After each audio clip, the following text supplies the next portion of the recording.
A service of KIBMradio.com, the Internet's home for an all old-time radio.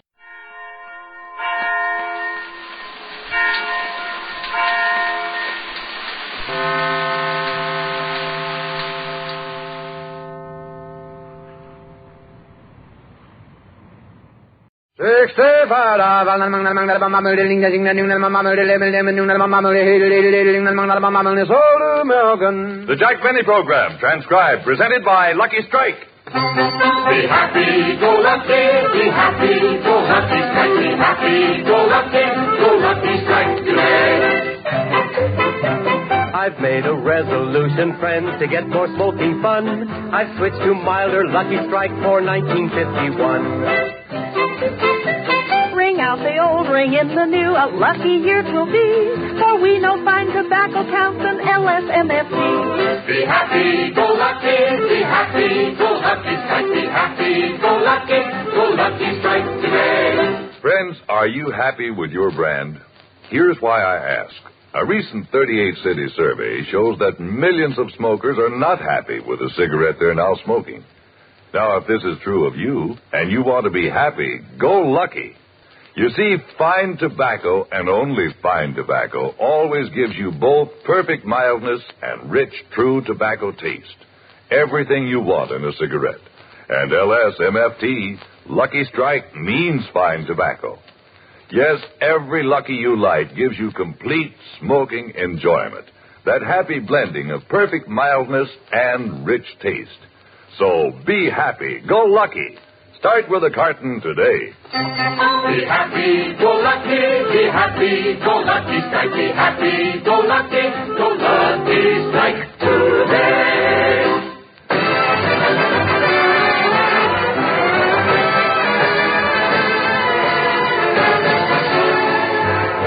The Lucky Strike program starring Jack Benny with Barry Livingston, Phil Harris, Rochester, Dennis Day, and yours truly, Don Wilson.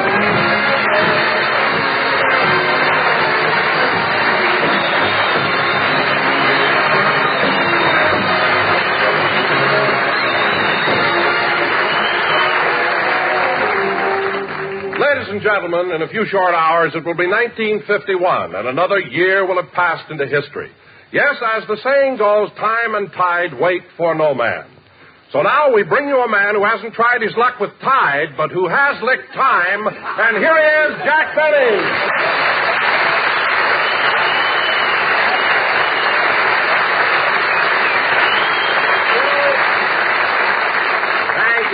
Thank you. Hello again. This is Jack Benny talking. Now, Don, step away from the microphone and let Phil get on. But, Jack... Don, I said step away from the microphone and let Phil on. But, Jack, why do you want Phil on so early? Because this is New Year's Eve, and if we don't get him on fast, we may not have him at all. Believe me. Now, wait a minute, Jackson. I heard what you said, and that may be true of the old Phil Harris. Harris the ne'er-do-well. But I want you to know that the leopard has changed his spots. Really, Phil? Yes. For the year 1951, I'm going to be a new man. I'm going to spend more time around the house, devote myself to gardening. And who knows, someday my petunia bed may be the envy of the entire community.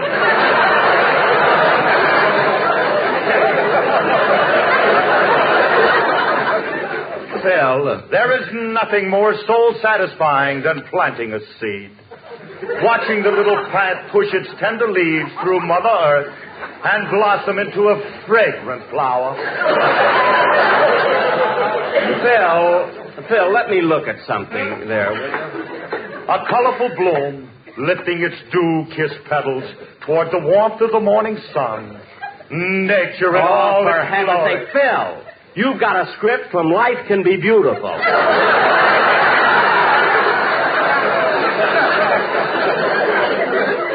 Oh, here's our script. Well, here I am, a bum again.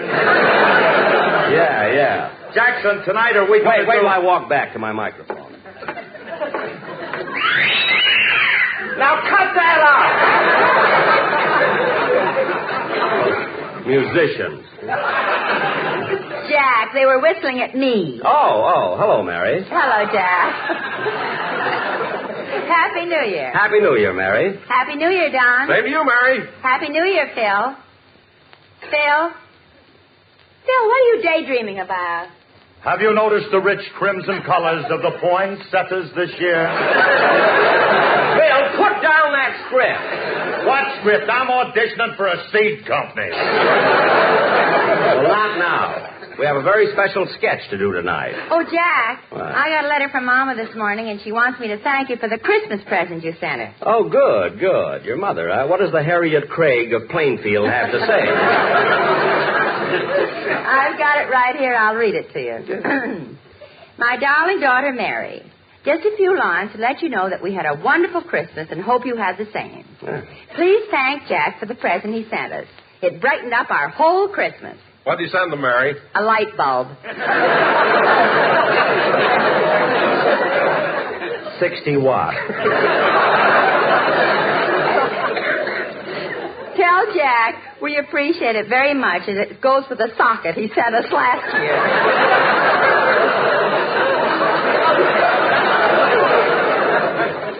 Yeah. We had the whole family here for dinner on Christmas Day. And your cousin Martha came with her new husband, who is quite famous. He once wrote Lincoln's Gettysburg Address on the head of a pin. Well. I know a lot of people have done it before, but he's the only one who ever did it with a typewriter.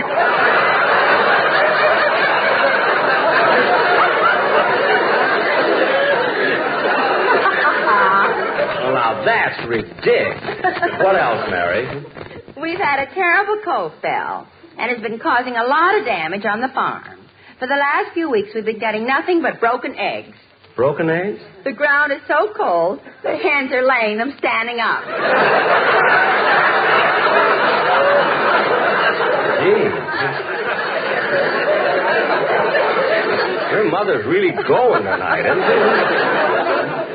No other news, so we're closed now. Wishing you and Jack a very happy New Year. Your loving mother, Mama. Say, Mary. Wait a minute, Jack, there's more. Oh. Yes. Mary, I heard the program where you said grass reek instead of grease rag. Mm-hmm. How could you make a mistake like that when your sister Babe runs one? You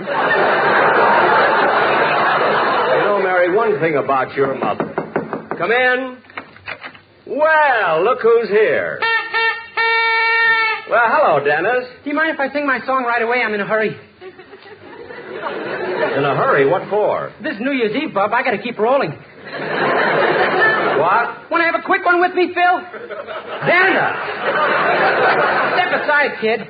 Dennis, what's come over you? Pucker up, Liv. I'm going to hang one on you.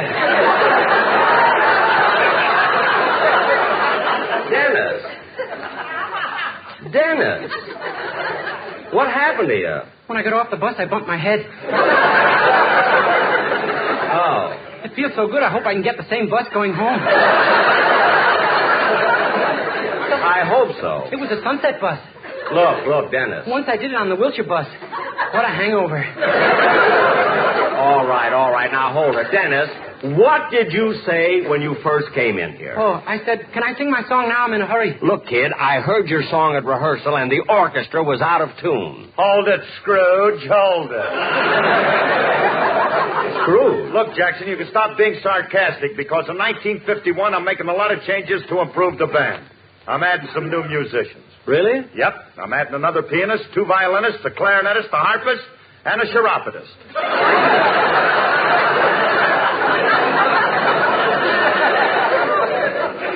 A chiropodist? Yep. He was with Guy Lombardo for 3 years, 2 years with Wayne King, 4 years with Kay Kaiser. Phil, a chiropodist is someone who works on people's feet. He is? Certainly, don't you ask questions? Jackson, when a fella tells you he's Petrillo's cousin, we band leaders don't pin him down. Oh. Well, Phil, this new man will have a picnic with your band. They never wear shoes anyway. How they can snap their toes when they roll those dice is beyond me.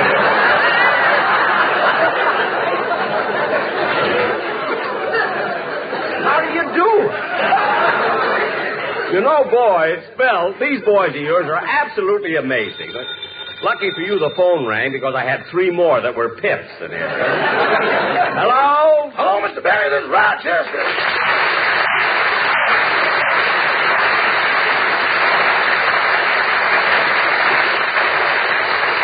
Rochester, I didn't expect to hear from you. I gave you New Year's Eve off. Are you at home? No, I'm just reporting in from Central Avenue. Oh, you've already started your evening, huh? Well, where are you now? Well, right now I'm at the Esquire Club, but we've got a lot more places to go before midnight. More nightclubs? Yeah, and you ought to see the way me and my friends are dressed. Top hats, white tie, and track shoes. Track shoes? This is New Year's Eve. We can't waste time in transit. Oh. We came in this club so fast we spiked the doorman. Well, Rochester, I hope you have a real good time tonight. Are you with Susie? No, I'm with Eloise. Eloise? Hey, she's a new one, isn't she? Yeah. Oh, you like her, huh? Boss, when she smiles, she looks like a Los Angeles landlord the day they signed decontrol. Oh. That lemon again, eh? Never mind that. Now, look, Rochester, as I said before, I want you to have a lot of fun tonight, but don't overdo it. When do you think this party will end? Well, there's no set time, boss. People just go home as their birthdays come up. What? Mine's in June, so don't wait up for me. Oh, no, you don't. You'll be back home tomorrow, and that's final. Goodbye. Goodbye. Oh, say, boss. Now what? Happy New Year. Happy New Year, Rochester.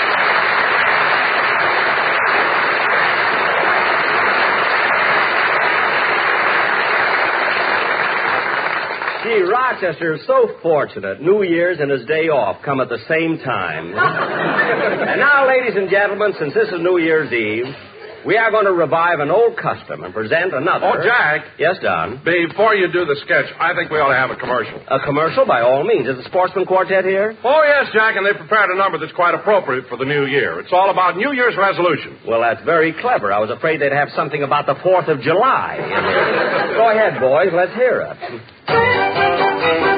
We resolve when playing golf to never lose our temper. We'll stop and smoke and county stroke. We promise to remember. Be happy, go lucky, be happy, go lucky strike. Be happy, go lucky strike today. When my wife demands a new fur coat just like her cousin, I'll light a lucky, take a puff, and say, let's buy a dozen. When the phone awakens me some morning from my slumber, I promise not to blow my top. It's sorry, pal, wrong number. Be happy, go lucky, be happy, go lucky strike. Be happy, go lucky strike today. Everyone is making resolutions to reduce, but as for me, I just can't see that it would be much use. Be hippie, go lucky, be hippie, go lucky strike. Be hippie, go lucky strike today. One more year has come and gone, and Penny's feeling fine. When his toupee is old and gray, he'll still be 39. Here's a resolution every one of you can make. Be full of cheer throughout the year, and then, for goodness sake, be happy, go lucky, be happy, go lucky strike. Be happy, go lucky strike today.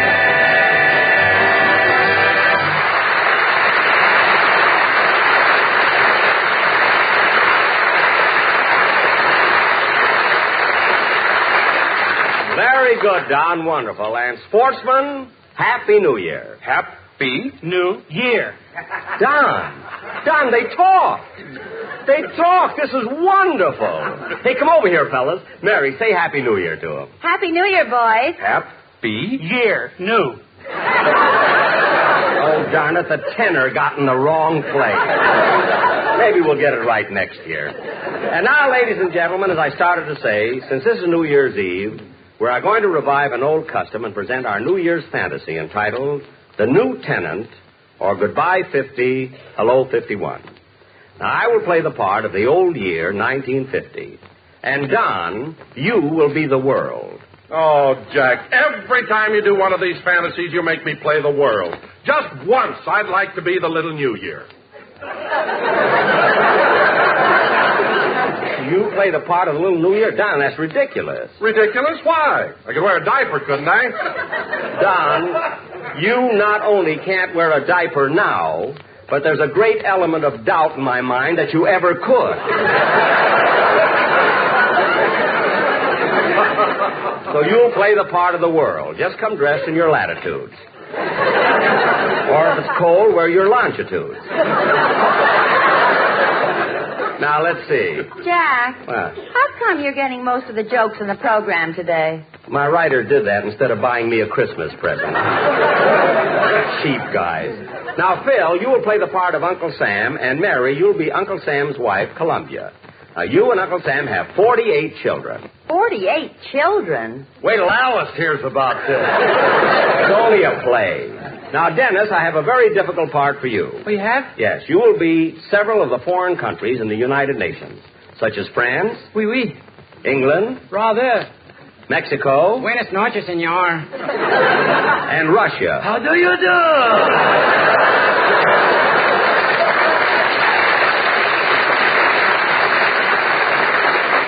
Now, Dennis, this is a very serious play, so let's get started. As the curtain rises, the old year, 1950, is in his room packing, and Columbia is helping him. Curtain.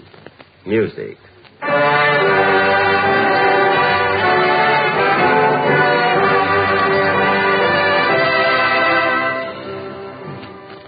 Oh, Columbia. Columbia, will you come here a minute, please? Oh, what do you want, 1950? Give me a hand with my packing, will you? Got to get out of here by midnight and make room for the new tenant. Oh, yes, little 51 will be here soon. Yep. As soon as I'm packed, I'll be on my way. Sure wish I could take that television set with me. Why? That Faye Emerson. Wow! Say, Columbia, where's your husband, Uncle Sam? I'd like to say goodbye to him. Oh, he's meeting with the UN again. There's so many things for him to straighten out these days. Yeah, but Sam's been in a lot of tough situations before, and he's always come out all right. Well, almost got the suitcase filled. Now, let's see, what else? Oh, yeah, I want to take some of this music. Irene, good night, Irene. Irene, good night. Good night, Irene, good night. Yep, going to take that one with me. If Irene don't want to go to sleep, why force her? Now, let's see. Yep. Guess I got about everything. Hiya, Rube. Hiya. What was that? Oh, one of them flying saucers. Now, let's see. Yes, sirree. Guess I've packed about everything. Well, look who's here. It's Uncle Sam. Hello, Sam. Howdy, Columbia. I just dropped in to say goodbye to 1950. Right nice of you, Sam, coming to say goodbye to me, considering all the trouble I gave you. Yep, you've sure been a rough year. Well, I know I made some mistakes, but... Mistakes? Right off the bat, you froze up my son Florida. Then you practically ruined me with the coal and railroad strikes. And, brother, what you done to Notre Dame?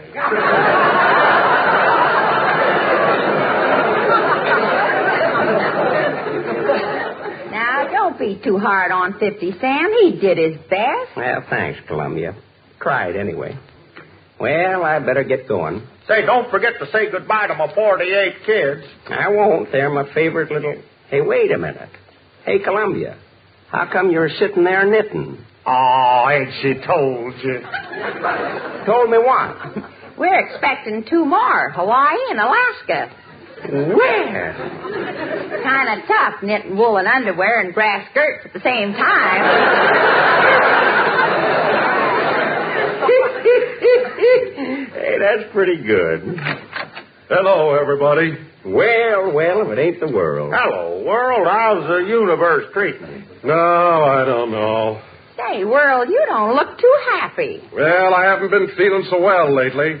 You remember how sick I was from 1914 to 1918? Uh-huh. Then I had a relapse from 1939 to 1945. Yep, I heard about it, but I thought you were all over that. A few months ago, I suddenly developed a big pain around my 38th parallel. Well, why don't you go see a doctor? I did, and he knew what was wrong with me as soon as he took my blood count. Too many red cells.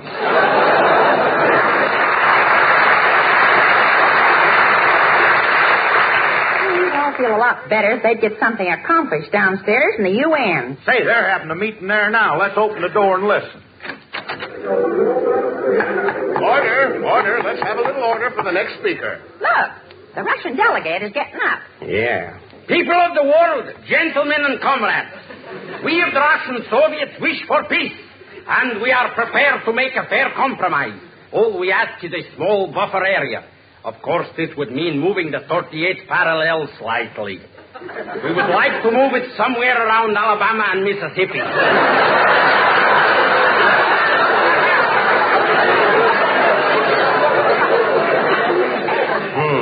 Now we would like to hear from... I am not finished with my speech yet. Since I am here in America, I want to tell you the terrible things I have seen with my own eyes. Peasants are forced to ride in automobiles. In California, some of the peasants are even forced to ride with the top down. And they are wearing dark glasses so nobody should see how much they are suffering. And tomorrow in the concentration camp they call the Rose Bowl, 100,000 people will be forced to huddle together to watch a football game. That is why I say that... Just a moment. What is wrong? Why is it, Mr. Russian delegate, that every time we discuss a matter here, you stall and delay the debate for weeks and months so it never ends? Well, if you must know, the longer I stay here, the less time I have to spend in Russia.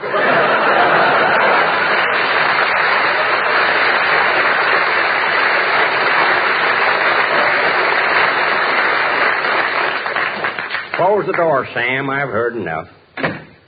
Well, Columbia, it's almost midnight. Better get my bags together and...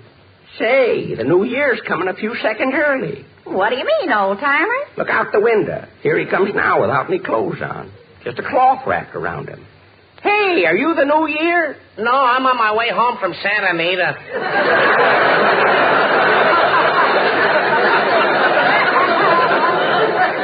Doggone, I thought sure that was him. Well, let's see. I got my bags packed, got my hourglass. I guess I'm... Hey, that must be him now. Come in. Hi, Rube. Doggone, there goes that saucer again. I didn't see anything. Neither did I. Well, some people do and some don't. That's the first stroke of 12. I wonder what's keeping the new tenant. Little fella should be here by now. Don't worry, he'll show up. Now, before I leave, Sam, here's a little tip for you. Keep your shirt on, but your sleeves rolled up, and everything will be all right. Don't worry, old-timer. They can push Uncle Sam just so far. Then he starts pushing back. I know, Sam, but you're going to need a lot of things to push with. So keep your factories humming. People have to work a little harder and do without a few things, but they did it before, and they can do it again. Well, time's a-fleeting, but I can't leave till that little shaver gets here. That must be him now. Yeah. Come in. Yep, it's the little New Year. Hello, son. Hello, old-timer. Isn't he cute? Yeah, I'll bet he don't weigh much more than Sinatra. Come here, Sonny. I want you to meet Uncle Sam and his wife, Columbia. Glad to know you, folks. Hello, Sonny. Hi, Bub. Make yourself to home. And say, I almost forgot. This is the world. Want you to meet him, too. Hello, son. Hello. So he's the world, huh? Yes, sir. Gosh, there's enough room on him for everybody. Well, there should be, and yet... Oh, I don't quite understand it myself. Well, it's getting late, and I'll have to be moseying along, son, but there are a few things you ought to know. What is it, old-timer? Well, the most important thing I want you to remember is to take good care of Uncle Sam here. You ain't going to have no picnic, 51. You may get some complaints about high prices and taxes. Gee, I'm a little discouraged already. Oh, I wouldn't be too discouraged. It looks bad, but some good things are happening. Some people are beginning to understand each other a little better. A couple of weeks ago, a fellow called Ralph Bunch, grandson of a slave, went to Stockholm to pick up his Nobel Peace Award. Take good care of him, Sonny. We need men like that. I will. Then there's some more fellas I want you to take care of. You'll hear about them. Ike Eisenhower and Douglas MacArthur. They've been helping Sam for a long time. There's some others, too. Sam will tell you who they are, won't you, Sam? I sure will. The reason I'm mentioning this, Sonny, is because I want you to be a little more careful than I was. See, I lost some mighty good boys while I was here. One of them just recently. A fellow named Walton Walker. He was a general, and a darn good one, too. And then there were thousands of others who weren't generals, or weren't even officers. Just plain GIs. But they're all doing their job for Uncle Sam. Weren't they, Sam? Yep. I'll never forget him. Then there was another fellow we lost during my time. Was he a soldier, too? Well, you could call him that. Sort of a singing soldier. He used to go around entertaining everybody. Singing songs and telling jokes, making people happy. I wish you could have seen him. He was good, huh? Good. Why, son, when he'd get down on one knee and sing about his mammy, the people would stand up and cheer. And after he sang and sang and sang, and you thought he was all through, he'd look right at you and say, "You ain't heard nothing yet." There's the 11th gong. Gee, I feel older already. Well, you got a big responsibility, son. And just as soon as I go, it's all yours. Well, I guess I'll be on my way. Gosh, I hate to go. There's so many things I wanted to do. But you're young and strong, and I guess I'm leaving it in good hands. Goodbye, son. Goodbye. So long, Sam. So long, Columbia. Goodbye, old-timer. Goodbye, 1950. So long, world. Keep smiling.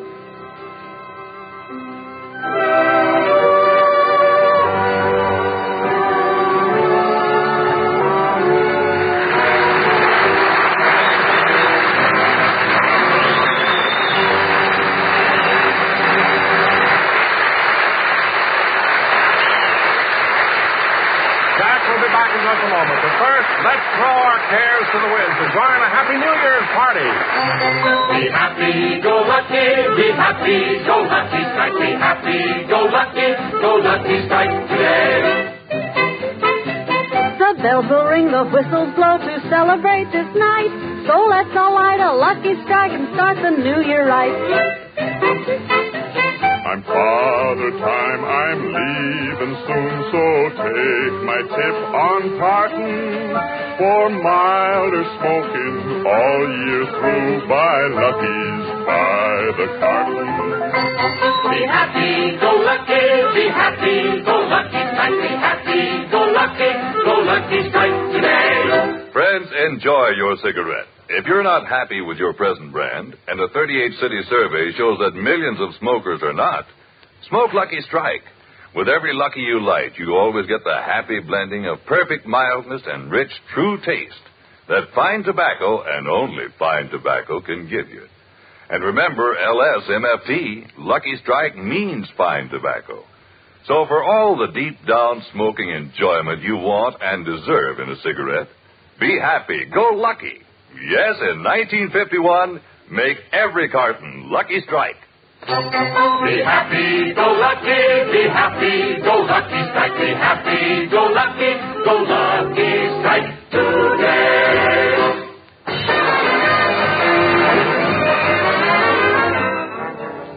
night, everybody, and a Happy New Year from all of us. Happy New Year, everybody! Happy New Year!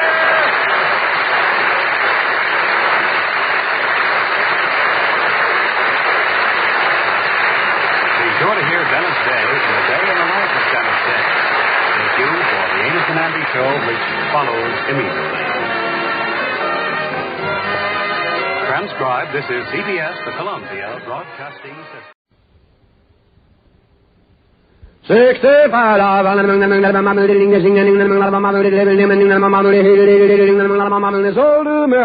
The Jack Benny Program, presented by Lucky Strike. Be happy, go lucky, be happy, go lucky strike, be happy, go lucky strike today. I wooed my gal with music soft and finally won her hand when I got smart and switched right to that happy lucky brand. Throughout the South and up north too, most smokers will agree. For perfect mildness and rich taste, smoke LSMFT. Be happy, go lucky, strike, be happy, go lucky strike today. Friends, enjoy your cigarette. If you're not happy with your present brand, and a 38-city survey shows that millions of smokers are not, switch to Lucky Strike. With every Lucky you light, you always get complete smoking enjoyment. That happy blending of perfect mildness and rich, true taste that fine tobacco, and only fine tobacco, can give you. And remember, LSMFT, Lucky Strike, means fine tobacco.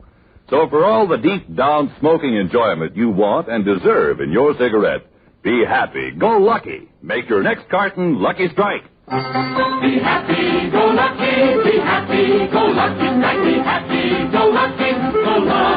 strike today.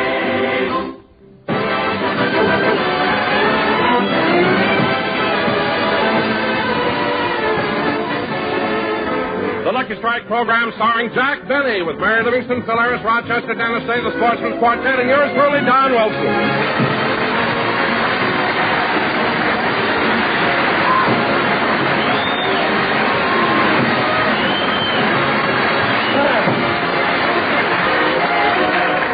And now, ladies and gentlemen, we'd like to take you back about an hour before the broadcast.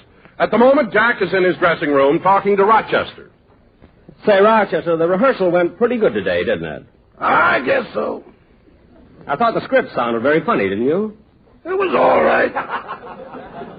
Rochester, what's the matter? You've been acting kind of blue all day. What's wrong? Well, I'll have to tell you sometime, so I might as well do it now. I'm going to leave you. Leave me? Why? Well, boss, let's put it this way. You know that Bank of America down on the corner by your house? Yes. Well, I've been past it for 15 years, and just once I'd like to turn in.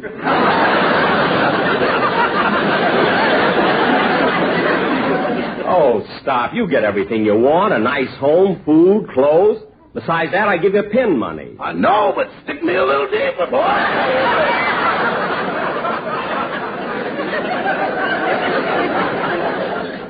Rochester, I'm hurt to think that money could come between us after all this time. Why, you've been with me for 14 years. 15 years, boss. No, 14. 15. I came to work for you the first year you were 39. Oh, stop bragging. I was 39 before I ever met you. Anyway, Rochester, you're not going to leave me. Yes, I am. I got another offer. Another offer? Look, Rochester, you do hard work. I have been thinking of giving you a raise, and, well, since this is the start of a new year, you may as well get it now. Tell me, how much am I paying you? You mean including withholding tax, Social Security, deductions, and unemployment insurance? Yes. We break even and shake hands.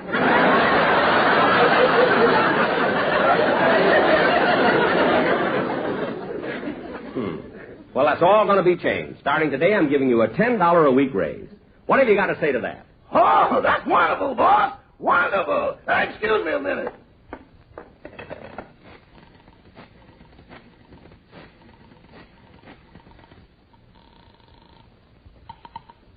Hello? I'm sorry, Miss Bankhead. The deal is off.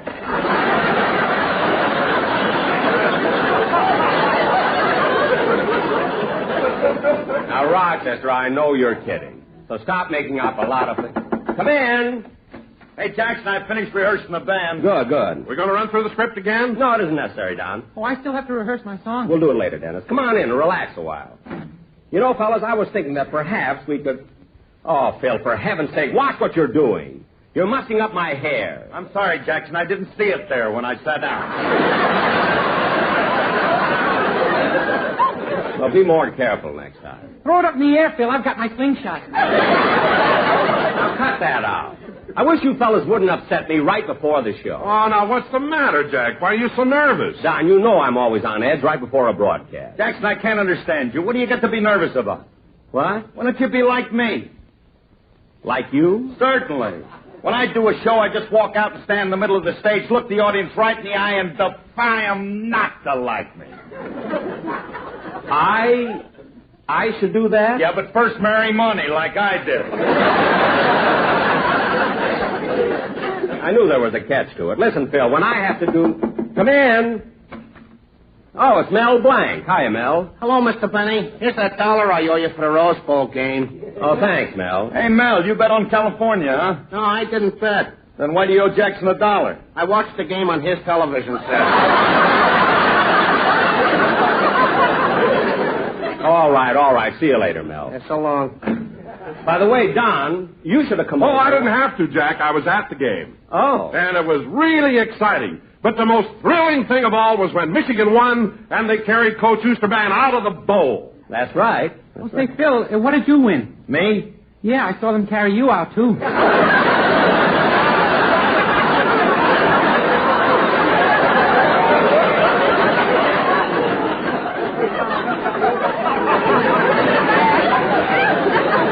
What? I was the only one who cheered. Look, Dennis. Boy, was I proud. Phil's my friend.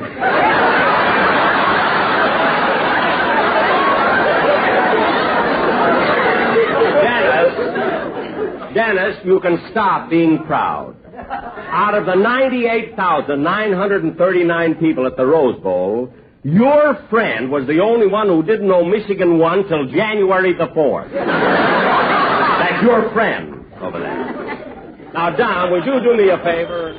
Oh, hold it a minute. There's the phone. Hello? Oh, hello. How are you? Look, I'm just trying to be polite. Dennis, it's your mother. Thank you. Hello? Oh, yes, Mother. Well, Mother, you told me to take off the ornaments and then burn the Christmas tree, so I burned it. Well, you didn't say anything about taking it out of the house. What? All right, Mother. I'm sorry. Goodbye. Dennis, what happened? Same as last year, our house burned down. Oh, well, fortunately, your mother's a carpenter. Now, Don... didn't expect that laugh. Now, Don... Would you go out on the Don, would you go out on the stage and see that everything is ready for the broadcast? Okay, Jack. I'll go with you, Don. Now, Dennis, while I'm taking care of the script, you see that the boys in the band have the music. I beg your pardon, but could you tell me where Studio A is? Well, yes, it's right around the... wait a minute. Aren't you Deborah Carr? Yes, I am.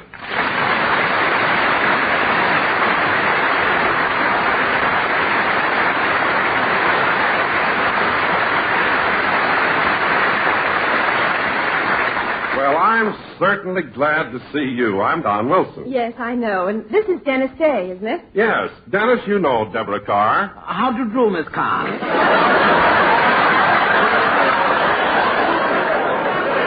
Hello, Dennis. Deborah, Jack's in his dressing room. I'll call him. Oh, Jack! Jack! What is it, Don? Look who's here!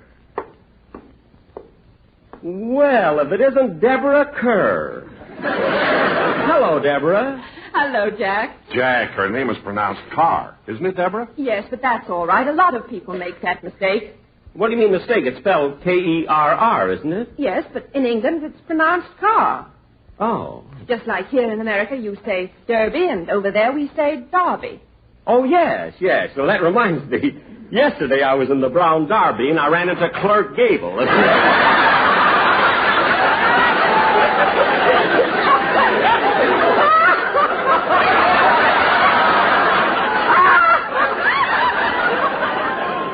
thought that was good.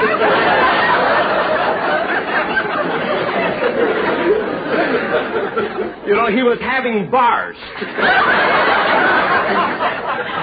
It's borscht over there, too. Oh. Well, if you'll excuse me, Miss Carr, but we have a few last-minute things to do before we start the broadcast. Yes, go ahead, Don. Tell me, Deborah, what are you doing here at CBS? I came down to see a television show. Some friends of mine are on it. Oh, really? You know, Deborah, I did a television program. Yes, I know, Jack. I saw it. That was about 10 weeks ago, wasn't it? Yes, and now I'm going to do another one.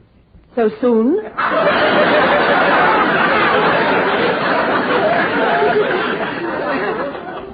Soon? I mean, with your radio shows and all, how do you find time? Well, it is difficult. But you know, Deborah, it's such a coincidence running into you today when only last night I saw your latest picture, King Solomon's Mine. Oh, did you like it? Yes, I saw it at a drive-in, and I thought it was just great. But I missed the very end of it. You did? Yeah, you see, the fog came up suddenly, and I couldn't see the last 50 seconds of the picture. Oh, well, if you wish, I'll tell you how it ended. No, it wouldn't be fair. I got my money back.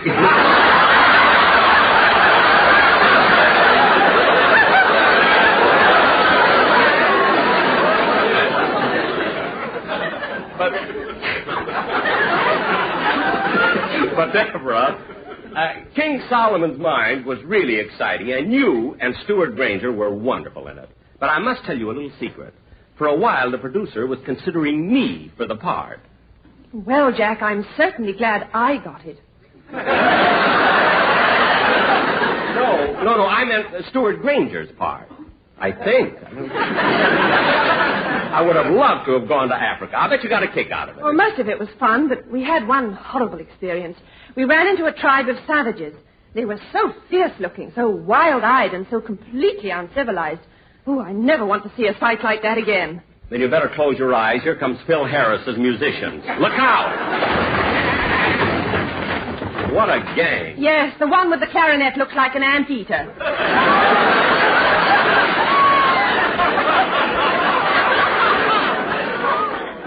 It is an anteater. Phil doesn't know it.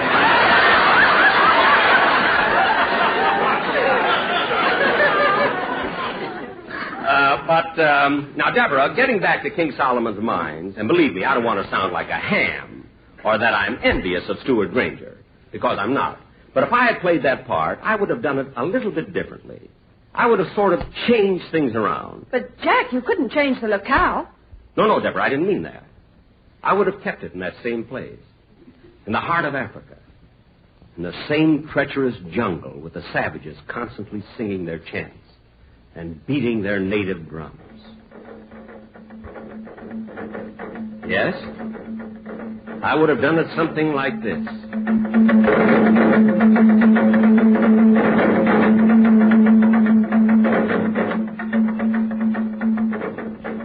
My name is Alan Quarterby.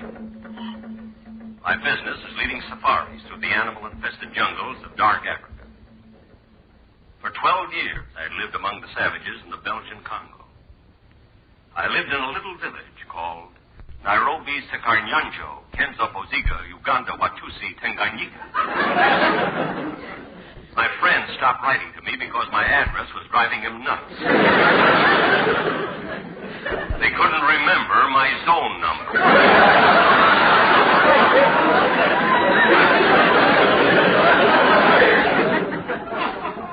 That's why I decided to leave the treacherous life of the jungle and go back to England.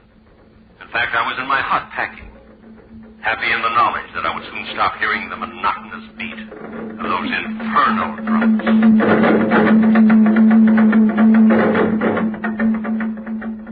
Let me see now. I think I've got everything packed. I can hardly believe it. In 3 short weeks, I'll be back home. Gosh, I haven't seen a civilized woman in over... Ooga bogey.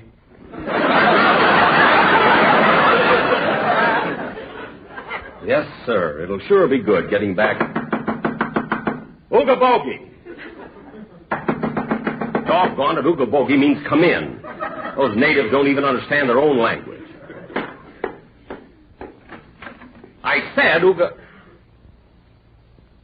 Well. Hello.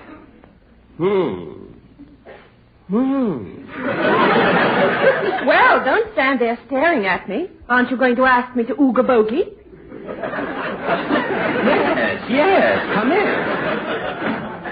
Come right in. Are you Alan Quatermain? Her voice was so beautiful. Even the name Alan sounded good to me.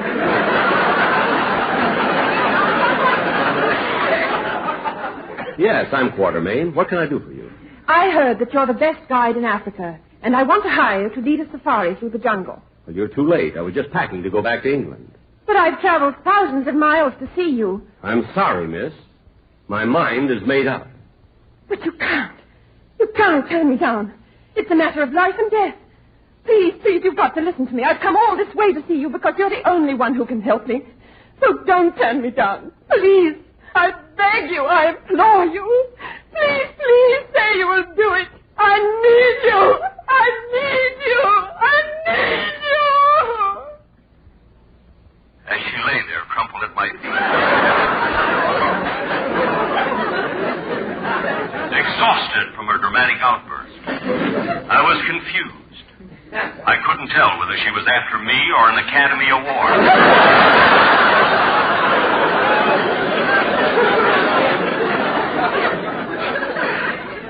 I'm sorry, miss, but I've had enough of the jungle, and I'm going back to England. Oh, but Mr. Quatermain, I'm trying to find my lost uncle. He came to the jungle to write a book. His name is Sylvania Cartwright. Sylvania? That was his pen name. Oh, yes, Pennsylvania. That writer I'm firing. So your uncle is lost, eh? Yes, he came here 2 years ago to do some research on King Solomon's mines. King Solomon's mines? That's just a myth. There's no such place. Oh, but there is. My brother has a map. Your brother? Yes, he's right outside. I'll call him in. Oh, brother, come in here. So you're her brother, eh? Yeah, you want to make something out of it?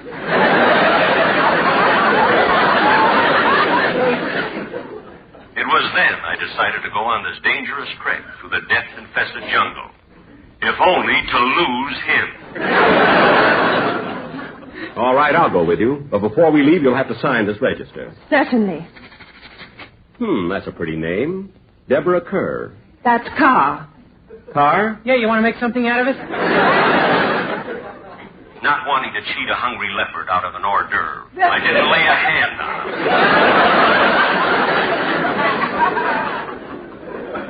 The next morning, I formed a safari with 22 natives carrying water, food, and supplies.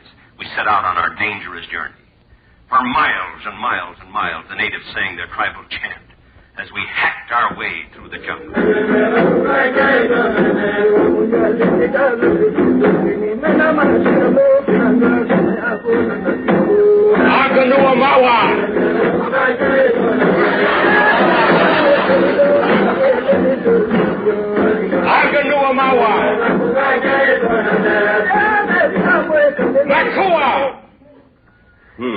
What's the matter? Stay close together. This is very dangerous territory. There may be a lion lurking behind every bush. Quiet, everybody. That bush, it just moved. The natives will circle it. Then after I shoot, they'll dive in and grab it. What do you think it is? I don't know, but if it's a lion, we'll skin it. If it's a gazelle, we'll eat it. Quiet now. They got it! They got it! Umba kaloda nuwamba! Amoya lona mawaka kahona upo!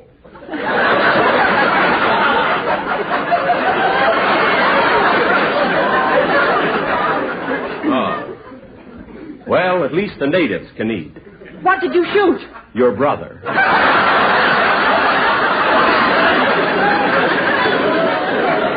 See that hole in his head? Oh, he's always had that. Oh. But you did enlarge it. Oh, I shot him all right, but I still couldn't get rid of him. Our goal was King Solomon's mines. That her brother was the only one who had the map. It was painted on the roof of his mouth. He did it himself. Of course, he had to buy the brush and the paints. He had his own palette.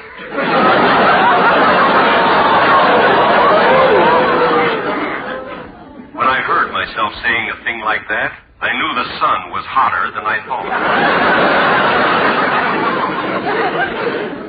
But we had to trek on if we ever expected to reach our first stopping place, the village of Kalawana. As our safari pushed through the jungle, our natives sang their tribal chant.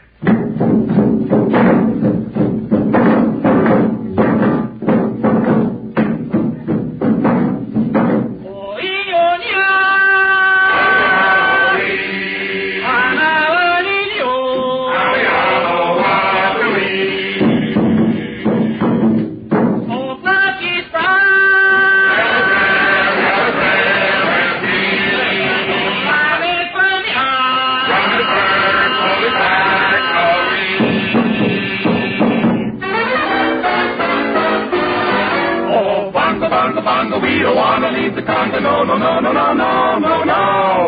Now it's bingo, bango, bongo, we're so happy in the jungle we refuse to go. We must admit your video makes us giddy, so let's get this clear. Just as long as we have Luckies, we'll stay right here. Oh, bonga, bonga, bonga, you can have your Cucamonga, Anaheim, or a zoo. There is nothing in Kentucky like puffing on a Lucky in your own canoe. No puff is ever rough, there's no rough puff in Lucky's, you know. So don't forget to take along a lot of Luckies wherever you go.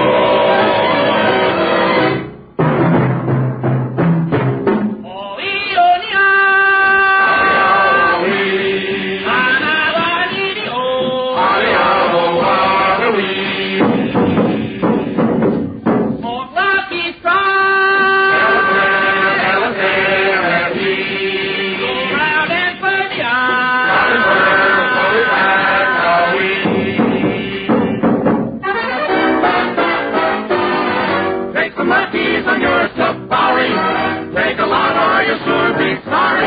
Arganua Mawa means Lucky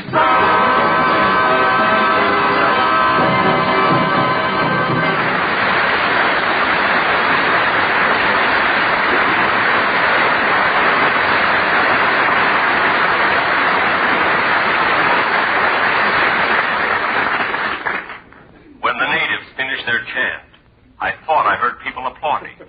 Then I realized it was just two Ubangis having an argument. For the next 2 weeks, we trudged onwards to Kalawana.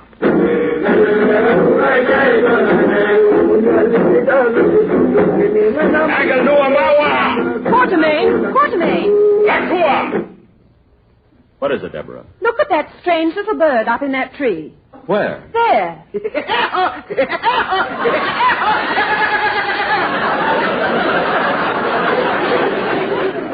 What's strange about that? It's the first time I ever saw a woodpecker with a mustache. You'll see many strange things deep in the jungle. Look out for that line. Oh, Quartermain, I'm frightened. How much further is it to Kalawana? About 15 miles. Gee, that isn't so bad. Why, no, it's... What? Did you hear that, Deborah? Your brother talked, and I thought I killed him. I carried him for 2 weeks. He tricked us. The cur... That's car.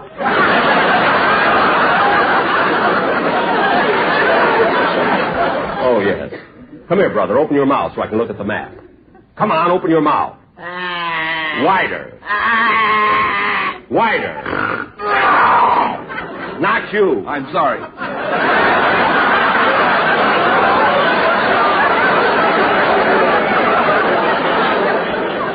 Now, brother, hold your mouth open so I can look at the map. I looked in his mouth, and I was able to see the map very clearly now, because the light was coming through the hole in his head. Deborah, according to the map, we must be close to the village of Kalawana right now. Aganuamawa!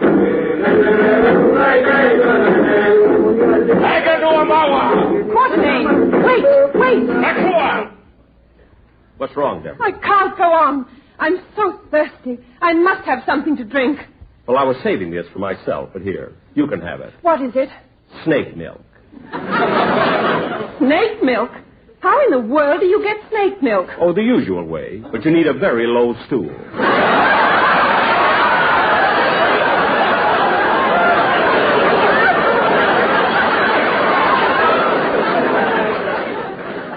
Don't throw away the bottle. I get 2 cents back. Let's go.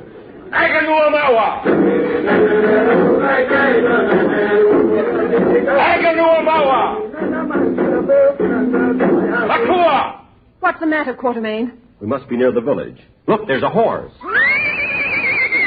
And there's a pig. And there's a rabbit. What's up, Doc?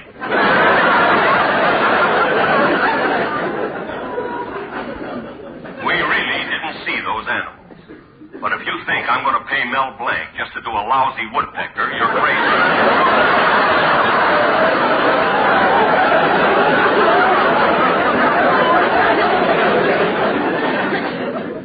However, we did reach the village of Kalawana. And as we approached, a native chief came running up to us excitedly and said, Lala Boogie Malakola Hananoya. Huh? Lala Boogie Malakola Hananoya. Quartermain, this native is asking us something, but we don't understand. I'll find out what he wants. Nula Magina? Lala Boogie Malakola Hananoya. Oh, Michigan 14, California 6. Tell me, Chief, where is King Solomon's mines? Baga! Baga! Baga! when I mentioned King Solomon's mines, the whole tribe turned on us. Their frenzy mounted. They tied us to stakes and built a huge fire around us. Deborah became panicked. Quartermain! Help me! Courage, Deborah! Courage! As I stood there helpless, the native, painted in grotesque colors, grabbed Deborah.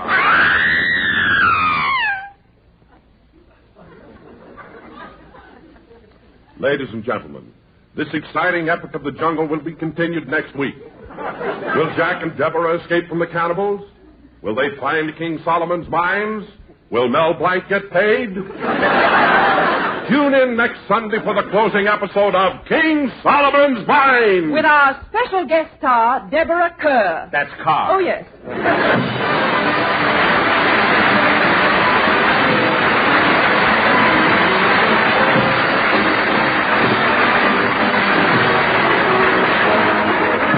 We'll be back in just a moment, but first, let's join some winter sports at a mountain ski lodge. Be happy, go lucky, be happy, go lucky strike, be happy, go lucky strike today. I run a winter sporting lodge for skating and for skiing, but the favorite sport of everyone is LSMFTing. Good skiing snow reminds me of the cigarette I like. It's always firm and fully packed, you know it's Lucky Strike. Be happy, go lucky, be happy, go lucky strike, be happy, go lucky strike today. Friends, are you happy with your cigarette? Here's why I ask. A recent 38-city survey shows that millions of smokers are not happy with the brand they're smoking. Now, if this is true of you and you want complete smoking enjoyment, switch to Lucky Strike. You see, fine tobacco and only fine tobacco always gives you that happy blending of perfect mildness and rich, true taste. Everything you want in a cigarette. And everybody knows LSMFT, Lucky Strike, means fine tobacco. So, friends, really enjoy your cigarette. Be happy. Go lucky. Make your next carton Lucky Strike. Be happy, go lucky, be happy, go lucky strike, be happy, go lucky strike today. Ladies and gentlemen, next week we continue with the second episode of King Solomon's Mines, starring Deborah Kerr, through the courtesy of Metro-Goldwyn-Mayer. Deborah, thanks so much for being on our show. We want you to be here next week at the same time. Well, do I get paid again next week? No, you see, if you hadn't argued so much about the pronunciation of your name, we could have finished it tonight. Good night, folks.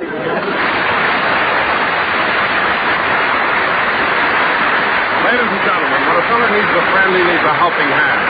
The hands of the big brothers have helped thousands of growing boys to find their way to useful life. Be a big brother yourself. All you have to invest is your time and your interest. Like Big Brother of America, Philadelphia 3, Pennsylvania. Thank you.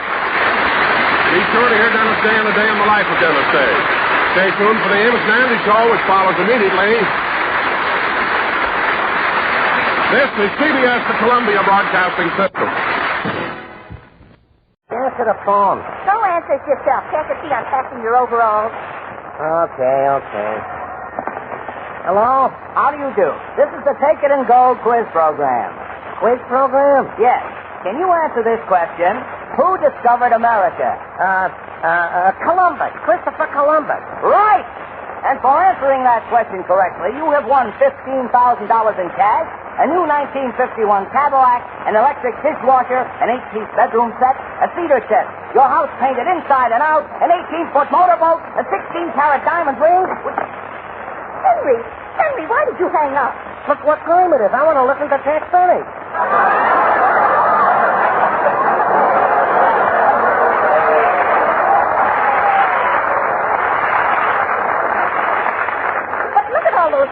They want to give you. Are you crazy? You don't understand, Kelly. Today he's doing a second episode of King Solomon's Mines. Oh, yeah, with Deborah Kerr. That's Con. Well, don't stand there arguing. Turn on the radio. Okay. And now, ladies and gentlemen, we bring you the star of our show, that intrepid guide of the jungles of dark Africa, Alan Quatermain.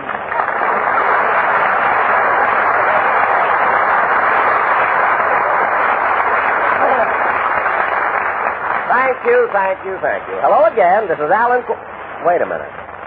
Don, why did you introduce me as Alan Quatermain? Well, Jack, that's the character you play in King Solomon's Mines. Aren't you going to do the second episode tonight? Yes, of course, but not right now. Everybody isn't here yet. I'm here. Oh.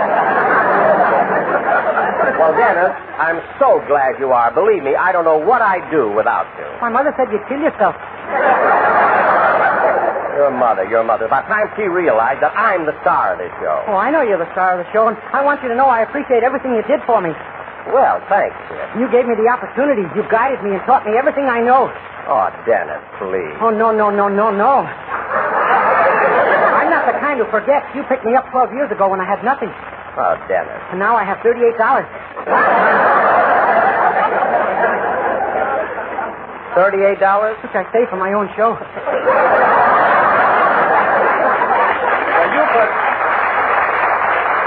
You could save on what I pay you, too, believe me. Now, Don. Yes, Jack. Will you please call my house and see if Rochester left yet? Well, what about Mary and Deborah? Rochester's driving them down. Yeah, I hope they get here soon.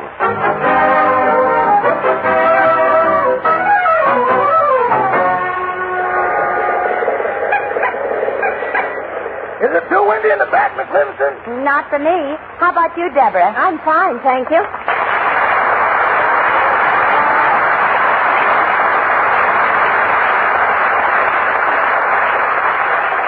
You know, Mary, I'm excited about being on Jack's program again. It was fun last week. Well, you were wonderful in it, Deborah. But tell me something. You made the picture King Solomon's Mines with Stuart Granger, didn't you? Mm-hmm. And on the radio, you did it with Jack. That's right. Well, tell me, Deborah, how would you compare Jack with Stuart Granger?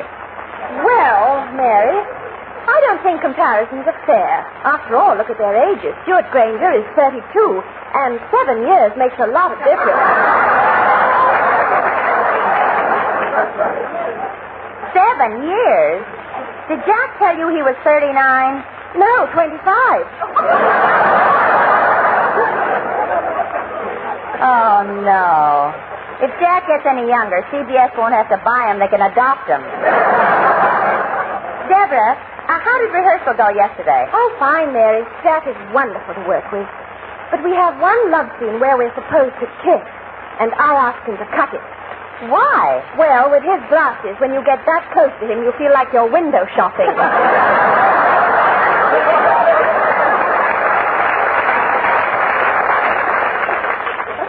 I know. On a clear day, he can see Big Bear. The Auto Club calls him for snow reports. But you know, Mary, Jack really isn't a bad actor. It's too bad he never won anything. It's just as well. His head doesn't fit his hair now. Oh, Mary, you're terribly amusing. I don't know what Jack would do without you. My mother says he'd kill himself. But Jack means well. Rochester, be careful. Yes, ma'am. Mary, a fender just fell off. Yeah. I wish Jack could get a new car. This thing is awful. I think it rides quite smoothly, considering that the rear wheels are so much larger than the front ones. By the way, what's that shotgun doing on the front seat? This used to be a stagecoach.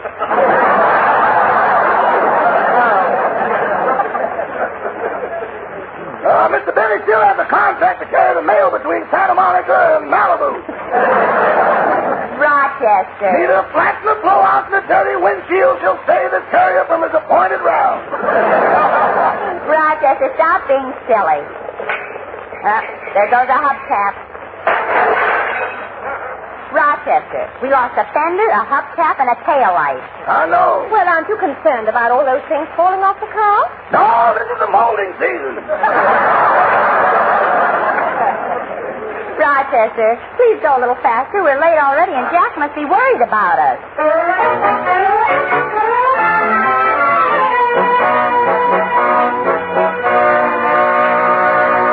This is awful. We got a program to do. I can't understand what's keeping the girls. Well, maybe they went by my house to pick me up.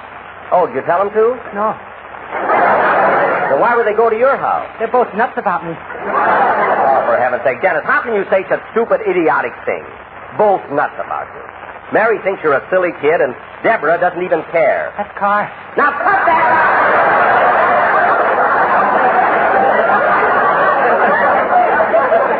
Anyway, Dennis, since we can't start the sketch until Mary and Deborah get here, how about singing your song? Maybe that's them now. Come in. Well, I certainly didn't expect to see you, Mr. Don't now speak the bone.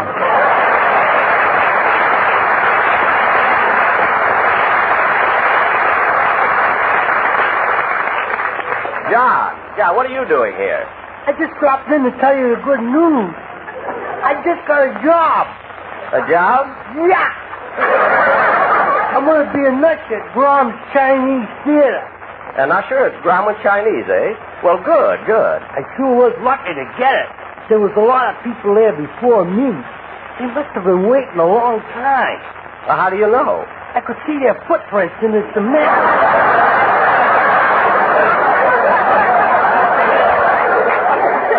No, John, well, never mind. Look, anyway, I know you'll make a very good usher. I hope so. Yeah. They offered me the same job at the Pantages Theater, but I turned it down. Why? They're showing Born Yesterday, and the smell of hospital makes me sick. So dreary. Well, tell me, John, how did you get the job at the Chinese? Well, I'll tell you how it happened anyway. I was walking down the street. I wasn't doing anything. Just walking down the street. I didn't feel like doing anything.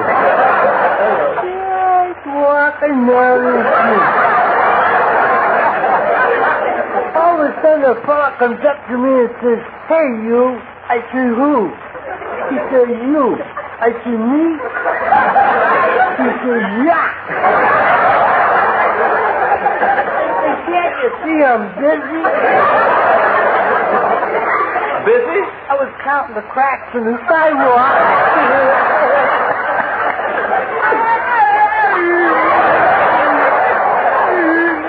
Well, mister, you better watch me. I think awful fast. I'm sure you... Well, good luck on your job, Mr. Zavoli. Goodbye. Goodbye.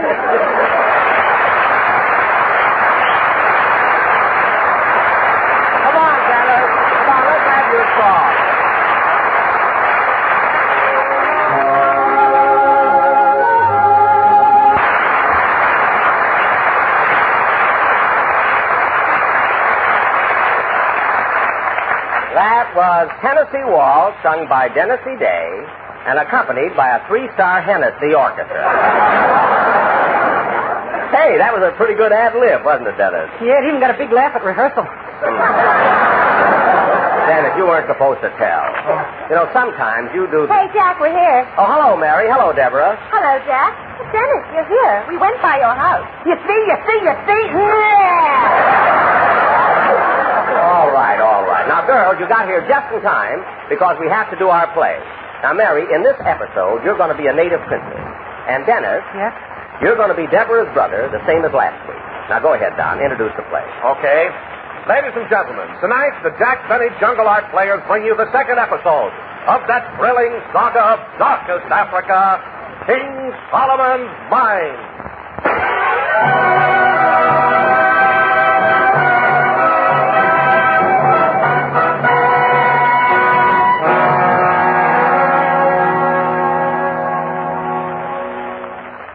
My name is Alan Quartermain. My business is leading safaris through the animal-infested jungle of the Congo. Last week, I had decided to give up the treacherous life of the jungle and go back to England. As I was packing a beautiful girl, as I was packing a beautiful girl.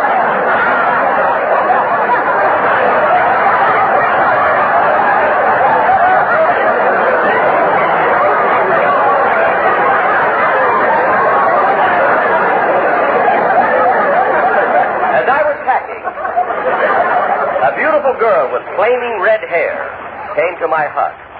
Her name was Deborah Kerr. That's Carr. Carr. They come in late and give orders. Deborah was looking for her uncle, who never returned from King Solomon's mine. I refused to make such a perilous trip. She knelt at my feet and begged. She pleaded and cried, but I resisted her for hours. She offered me her lips. I remained stubborn. She offered me her love. I still resisted. Then suddenly, I became putty in her hand. She offered me money.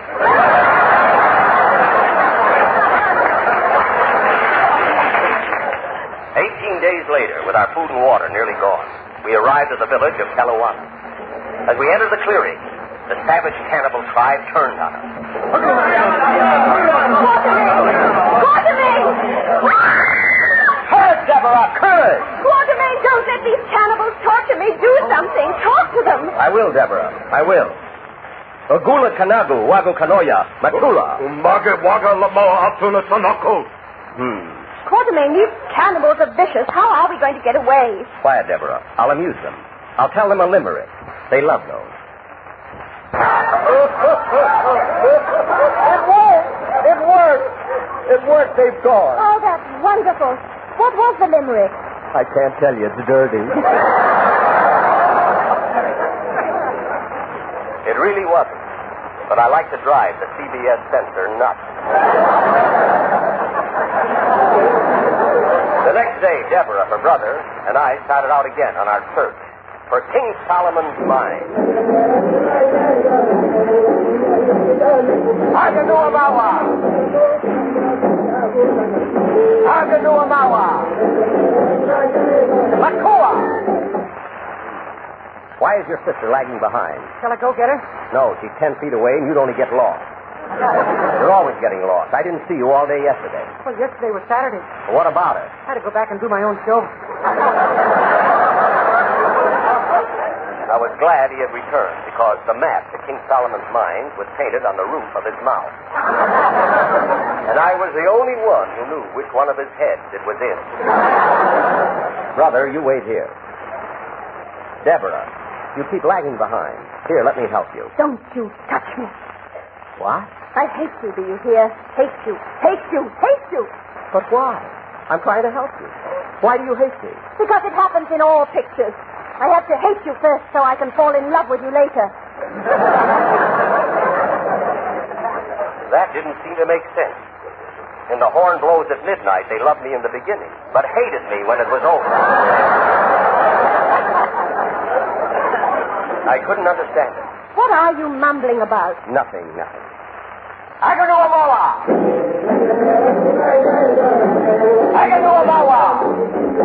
What's the matter, Quartermain? Why did you make it stop? I can always sense danger. Careful, Deborah. There's a lion. Where's my shotgun? I saw it on the front seat of your stagecoach. But I brought it with me. Oh, here it is. I think Ooh. We were in trouble. The lion had a rifle, too.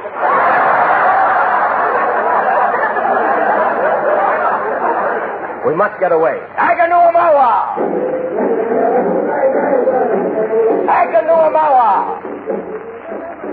Late that night, we arrived at the village of San Dimbalist. As we entered the clearing, a native princess came to greet us. Aga Mala Yakanoa. Yakanoa, are you a native princess? Yes, me native princess. But your skin is so light. Me not real native. Me daughter, a man once lost in jungle. Oh, are you the daughter of Mr. Stanley? No, Dr. Livingston, I presume. Oh. You come with me. I take you to Valley High. Valley High? At that moment, I was proud of my writers. They were now stealing from South Pacific. The princess not only befriended us, but her whole tribe showed us their hospitality. They realized we had been traveling for days and prepared a bath for each of us. As I sat there in the big tub relaxing, they even built a big fire under it to heat the water. But I became suspicious when I reached for the soap and found out it was a potato. This was a gravy situation. My writers were also stealing from Milton Berle. But I knew what to do to save us. I gave every member of the tribe a package of Lucky Strikes. You could tell they were delighted by the way they sang. Aka-doo-a, moa-goo, Lucky Strike is a hope for you. Dig-a-dig-a-doo, dig-a-doo-doo, dig-a-dig-a-doo, dig-a-doo. Aka-doo-a, find the back, round and firm and fully packed. Dig-a-dig-a-doo, dig-a-doo-doo, dig-a-dig-a-doo, dig-a-doo. We're so very dig-a-dig-a when we're puffin'. We all say, oh, dig-a-dig-a-doo, there's nothing better than a lucky stick, a wow-wow-doo-my-yuck. Neither there is no rough puff. Dig-a-dig-a-doo, dig-a-doo-doo, dig-a-dig-a-doo, dig-a-doo. Men who say that native kitty is a dummy often end by filling up a sassy tummy.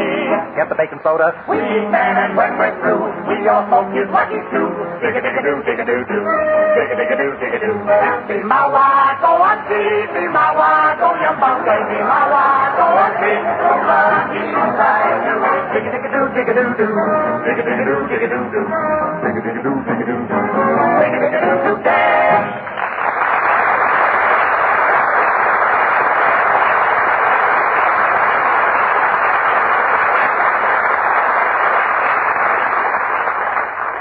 When they finished singing, they went into the weirdest gyration.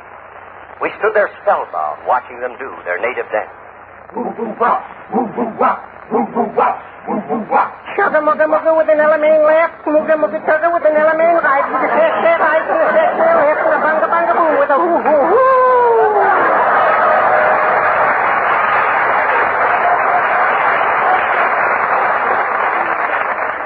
Gee. That must be a tribe from Calabasas. Yeah. Princess, there's something I'd like to know. What you like to know? We've been watching your people dancing, and the one at the end of the line dances so much better than the others. Why is that? Last week, him eat Arthur Murray. For the next 2 weeks, we traveled onward. Quiet, brother. Thank you. For the next 2 weeks, we traveled onward in our effort to reach King Solomon's mine. And the feeling between Deborah and I had grown to... Uga mala nega. Huh? Oh, yes. And the feeling between Deborah and me had grown...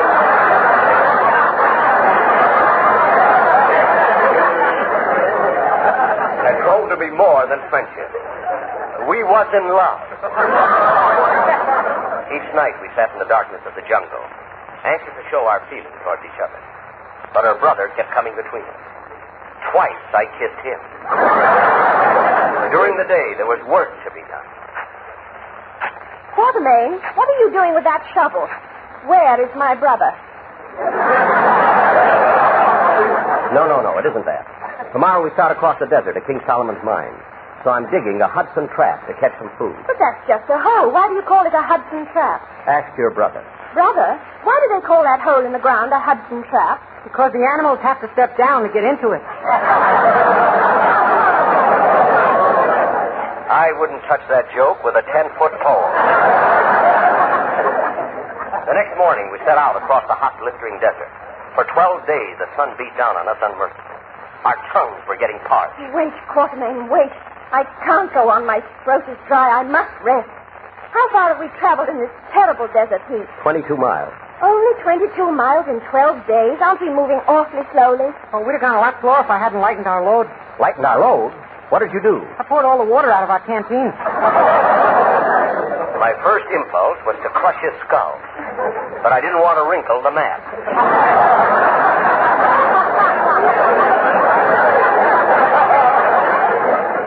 And though we had no water, we still continued on our way.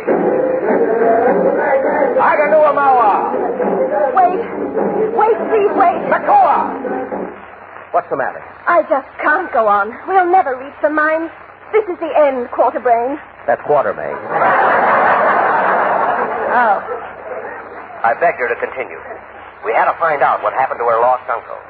And 2 weeks later, tired, weary, dusty, and bedraggled, we arrived at King Solomon's mine.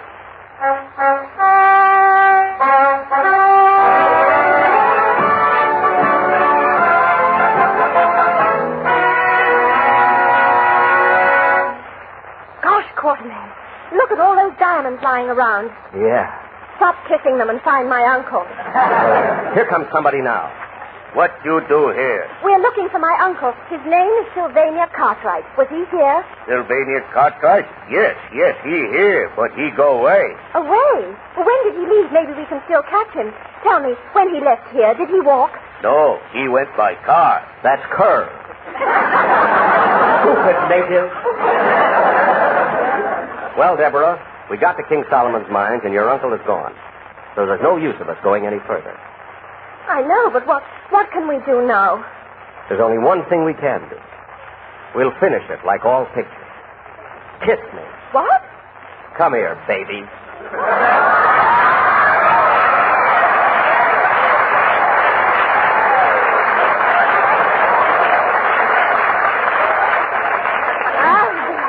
What do you say now? Aganula Mawa. Well, tell that to Stuart Granger. I'm going home.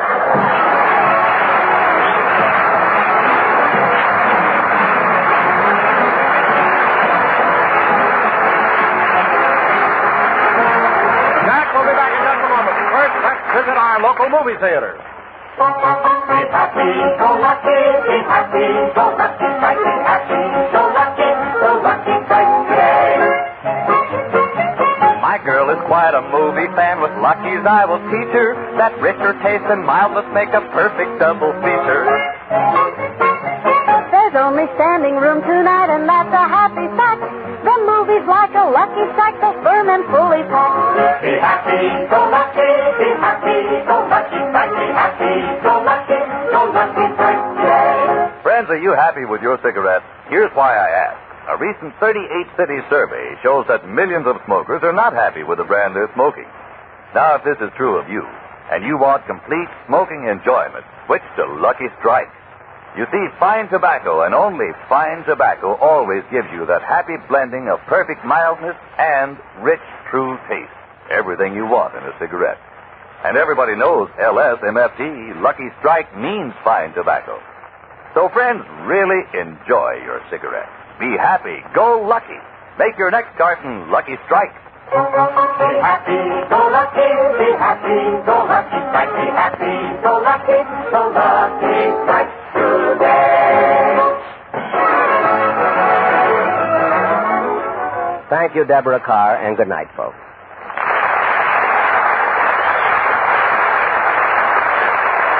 The part of John L. Savoni was played by Frankie Fontaine.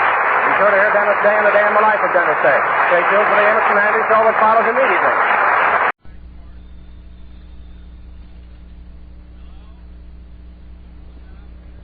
The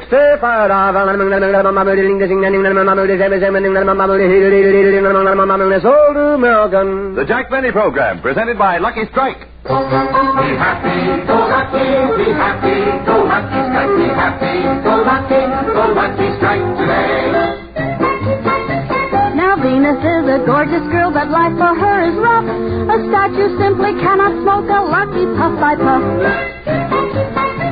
If you're unhappy with your smoke, you'd better switch your brand to mild, rich tasting Lucky Strike, the smoothest in the land. Be happy, go lucky, be happy, go lucky strike, be happy, go lucky Lucky Strike today. Friends, enjoy your cigarette. If you're not happy with your present brand, and a 38-city survey shows that millions of smokers are not, switch to Lucky Strike. With every Lucky you light, you always get complete smoking enjoyment. That happy blending of perfect mildness and rich, true taste that fine tobacco and only fine tobacco can give you. And remember, LSMFT, Lucky Strike means fine tobacco. So for complete smoking enjoyment, for everything you want in a cigarette, be happy, go lucky. Make your next carton Lucky Strike. Be happy, go lucky, be happy, go lucky strike, be happy, go lucky strike today.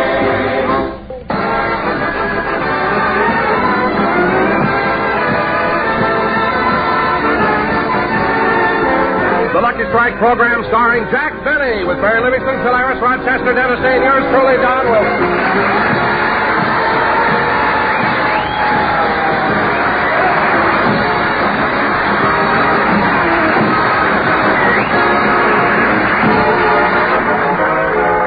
Ladies and gentlemen, each Saturday after the Benny rehearsal, the cast drops into the corner drugstore for a bite to eat. At the moment, Phil Harris is sitting there all alone waiting for the other members of the cast. Would you like to order now, Mr. Harris? No, not yet, Shirley. I'm waiting for the rest of the gang. Oh. Will Mr. Benny be with him? Oh, yeah. Why? I want to get his autograph for my little nephew. Do you think he'll give it to me? Why, certainly, honey. Just have your pen, paper, and quarter ready. Oh, Mr. Harris, you're joking. Joking, huh? You'll be lucky if you get your pen back. By the way, Mr. Harris, I'd like your autograph for my nephew, too. Would you mind? Oh, not at all, Shirley. Just give me a pencil and paper. I brought it with me. Here, and would you mind signing it to Bertram? Sure. How you spell that? B-E-R. Wait till we come to that. How do you spell two? T-O. Well, thanks. Oh, look out the window, Mr. Harris. Your friends are coming. Good. By the way, is Dennis Day a Boy Scout? I don't think so. Why? He's helping Mr. Benny cross the street.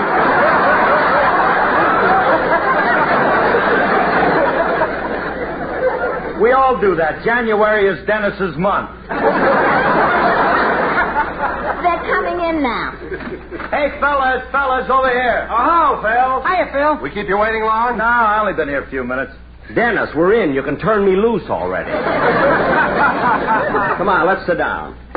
Hey, what delayed you, Jackson? Oh, just as I was leaving, there was a long-distance call from Mr. Paley. Everything is all set. I'm going to do my second television show next Sunday. Oh, so you won the case, huh?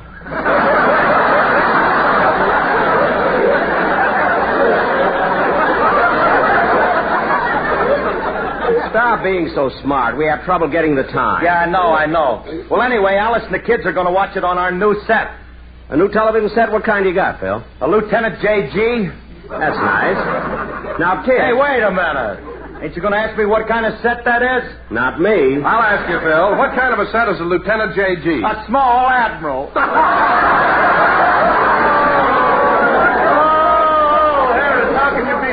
Sharp on an empty stomach, you darling. An empty stomach? Yeah, I've had nothing today but food.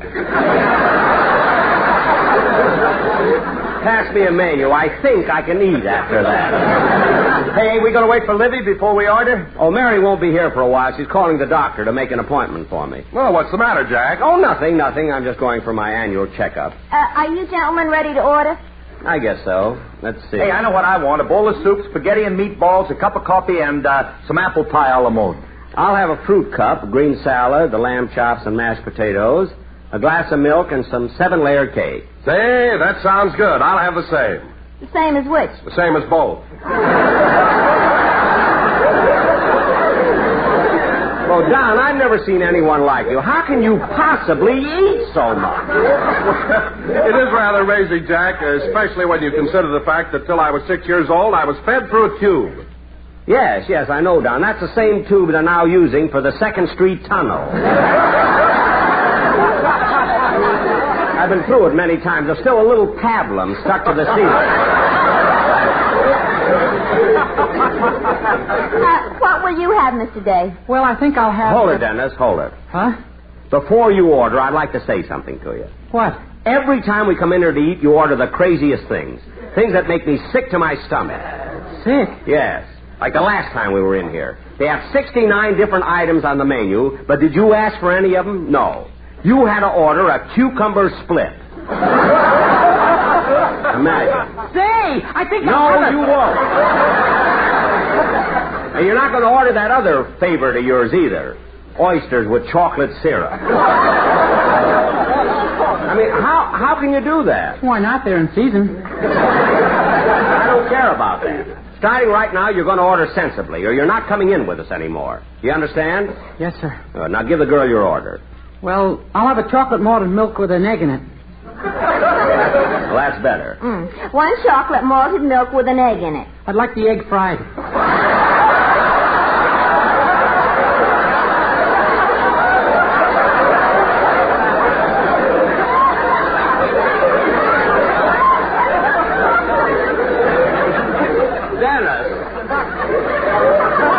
Dennis, how... Oh, well, I'm going to the doctor anyway.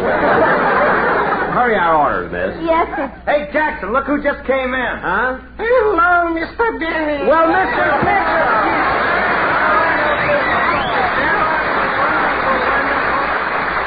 Mr. Kitzel, how about sitting down, having a sandwich or something? No, thank you. I just came in to do a little shopping. Only I forgot one important thing my wife asked me to get. You forgot? Yes. She wanted me to get some toothpaste, mouthwash, shampoo, and one thing I forgot. All I can remember is it began with a B. With a B? Uh-huh. Bicarbonate? No. Bath salts? No. Benzodrine? No. Begins with a B, huh? With a B, yes. Kleenex?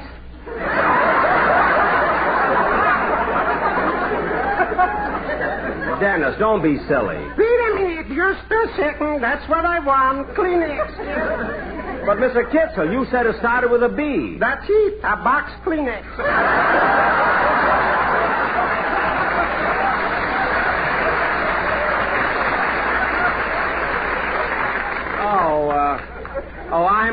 I'm sorry, Dennis. Oh, that's all right. Forget it, kid. Thank you. Say, Mr. Kitzel, Yes? I haven't seen you in quite some time now. Where have you been? I was up at Big Bear Lake for a vacation. Big Bear Lake, eh? For the winter sports? Oh, it's beautiful out there. The snow, Mr. Benny, is 6 feet deep. And from the trees are hanging long icicles like crystal chandeliers. Oh. You've never seen anything so beautiful. Well, I can imagine. You know, I got a cabin up there, and I was there for 10 days. Well, that's wonderful. Did you do any skiing? No. Ice skating? No. Tobogganing? No. Why not? In that lousy weather, who goes out?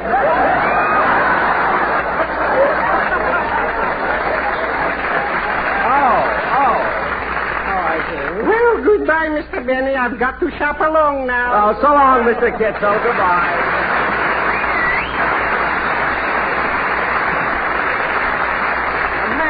Imagine a guy having a cabin at Big Bear and doesn't go in for winter sports. You know, Jackson Remley and I go up the mountains 3 or 4 times every winter. You and Remley, huh? What's your favorite winter sport? We put on snowshoes and go looking for them St. Bernards.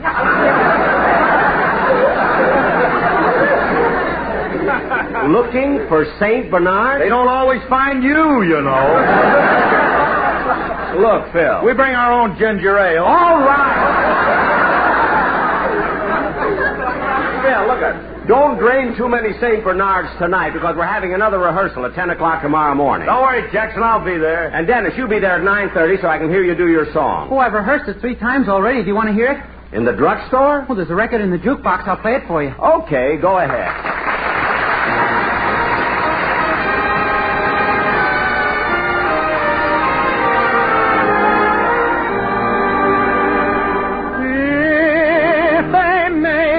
King, I'd be but a slave to you. If I had everything, I'd still be a slave to you. If I ruled the night,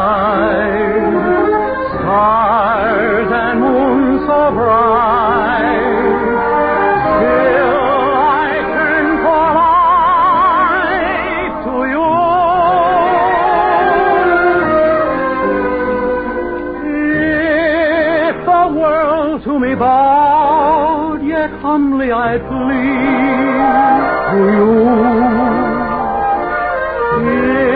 If my friends were a crowd, I'd turn in my knees to you. If I ruled the earth, what would life be worth?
That was a very good recording there, Dennis, but don't you think it would have been even better if you'd sung the second chorus just a little bit faster? No.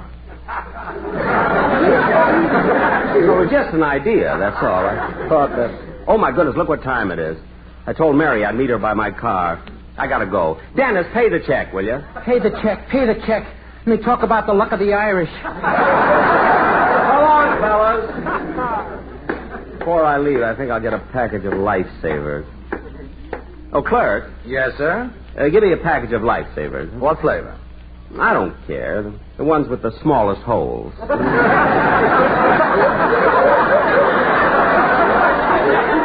They're all the same size. Oh, well, give me peppermint. Just a sec.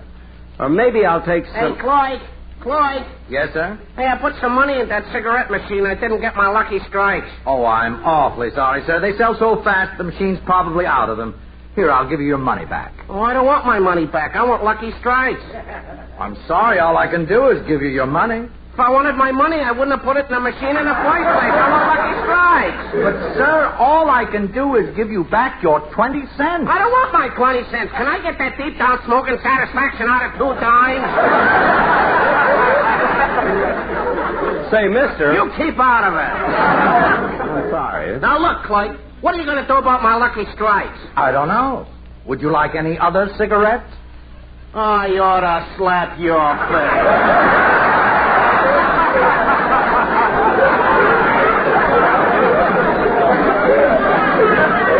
Attaboy. I told you to keep out of this. All right. Forget the lifesavers. I'm leaving. Hey, now look, Clark, I want lucky strikes, and I don't want any more argument out of you. Yeah, I hope I haven't kept Mary waiting too long. She ought to be by the car there. Poodle-dee-poo-poo-poo-poo-poo. Next Sunday I'll be on TV, and if I'm good, I'll gloat. But if I'm not, so what? I can always cut my throat. Go lucky, be happy, go lucky, strike me. Oh, hello, Mary. Well, Jack, it's about time. Oh, I'm sorry, Mary, but I stopped to get some lifesavers, and some guy started an argument with the clerk, so I finally went away without him. Well, Jack, I have a package of lifesavers with me. You have? Yeah. Oh, good. They're somewhere here in my purse. I know they're in here. It's dark in there. Gee, I haven't cleaned out this purse since I came back from Palm Springs. There's my sunglasses, my lipstick, my compact, my bathing suit. Your bathing suit in your bag? In my coin purse yet. Say, when you get a tan, you really get a tan. Never mind the lifesavers, Mary. Oh, here they are. Good, good. Here, I'll open them for you. Aw, Jack, look at this. Your Christmas card is still in them. Oh, yeah. I remember I wrote something cute on it. Yes, Jack, you did. Very cute. Listen to this. It's not the price of the gift that counts, be it a fortune or a penny. These are the words of that famous bard, Omar Khayyam Benny. Isn't that sweet? You know, Mary, without the poem, it's nothing. I've got news for you, Omar. I know. Come on, there's the car. I want to get to the doctor's office. Oh, hello, Rochester. Hello, boys. Are you ready to go? Yeah, come on, Mary. I'll help you in the car. Go ahead, Rochester. Start it. Yes, sir.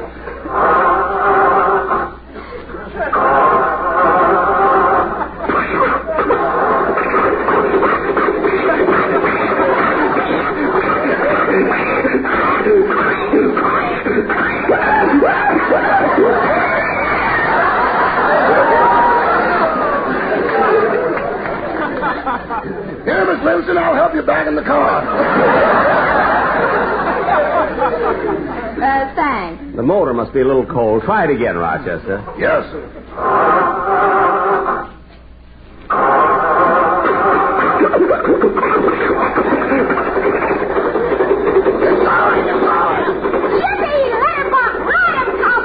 Mary, stop.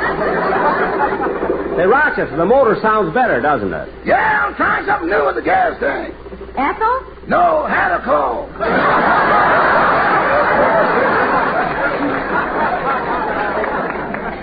Had a call? Yeah, and instead of oil, yummy yogurt. Well, it certainly helped. Now, Rochester, just drive down Sunset Boulevard. It's less than a mile. Yes, sir. Jack, I hate to keep bringing this up all the time, but last week when Rochester drove me to the studio, I was so embarrassed. Why don't you get a new car? Mary, I don't need a new one. Miss Livingston's right, boss. This car's too old-fashioned. It is not. I'm sitting up so high, I feel like a lifeguard. Rochester. A cop can't give me a ticket unless he's on a pogo stick. Never mind that. Rochester, drive carefully, will you? Look, they're digging up the streets with those air hammers. Be careful.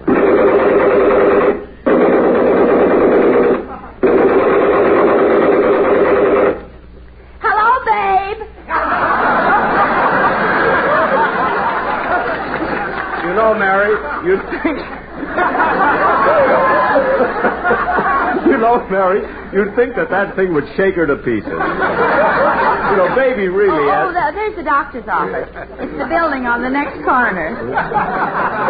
You better stop the car, Rochester. Okay, fasten your seatbelts. What? To stop this car, you've got to hit something. Not anymore. Just stop the car. Yes, sir.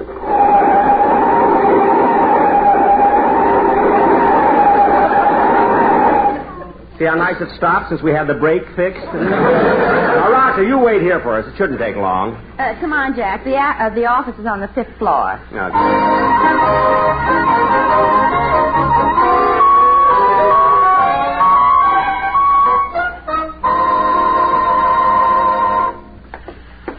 Now, where's the doctor's office? Must be right down the hall. Let's see, 502, 503...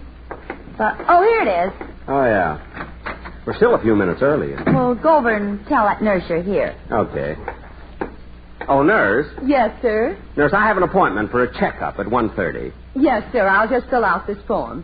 Your name? Jack Benny. Your address? 360 North Camden Drive. Your age? 39.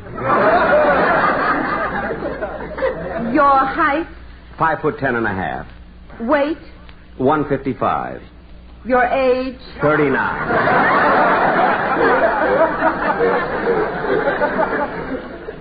Color of hair? Brown. Color of eyes? Oh, they're blue, aren't they? Bluer than the feet of a Sicilian wine presser.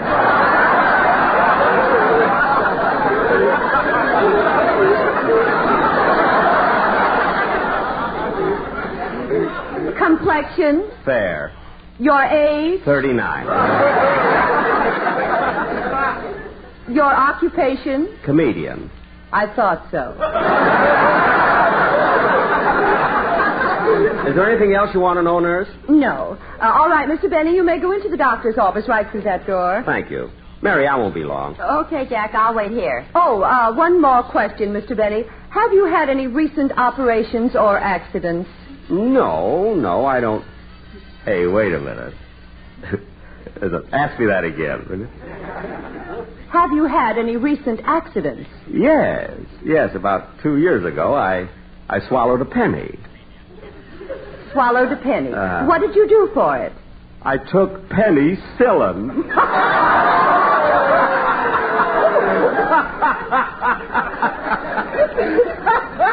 Did you hear that, Mary? I said...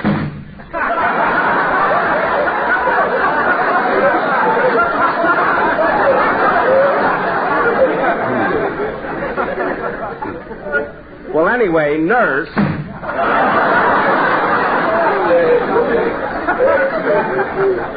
Gee, and I waited 6 months to pull that one. Oh, well, I might as well go in for the examination. Oh, doctor, I came here for... Well, what are you doing here? What? I thought we buried you yesterday. No, that must have been someone else. Yeah, I don't think so. Fooled your arm. Now cut that out! Look, doctor, I'm here for my examination. I had this appointment. Oh, yes. Now take off your coat. There. Now your shirt. There. Now take off your tie. Oh, so that's where it was. I've been looking for it for 2 weeks. All right, doctor, I'm ready. Now let's get on with your examination, shall we?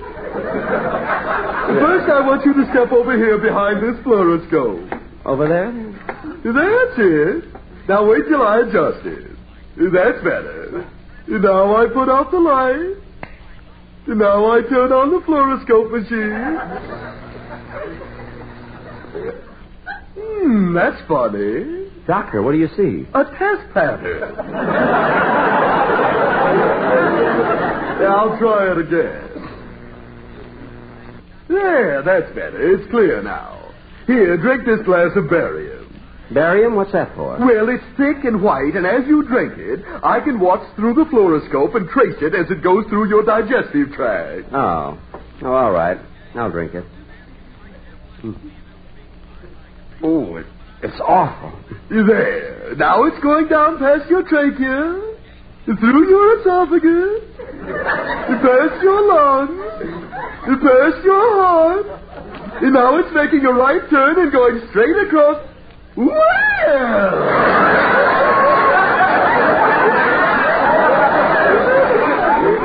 Now it's backing up. Backing up? It went through a boulevard stop. What? There it goes again.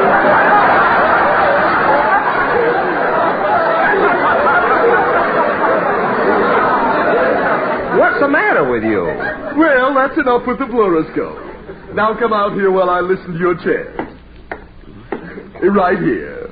Now take a deep breath. Hold it. Hold it. Exhale. Another deep breath.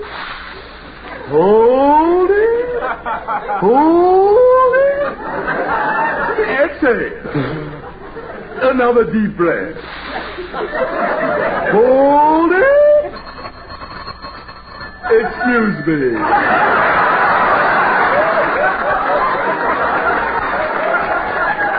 Hello? Oh, hello, dear.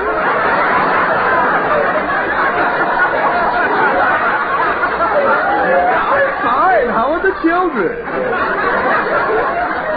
The Bonnie Jean got her first tooth. That's good. For dinner?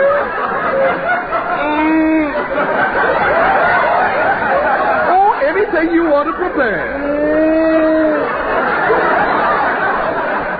Oh, I don't care what time. I'll be home by 6. After dinner, we'll go to a picture. Oh, maybe Harvey or Born Yesterday or...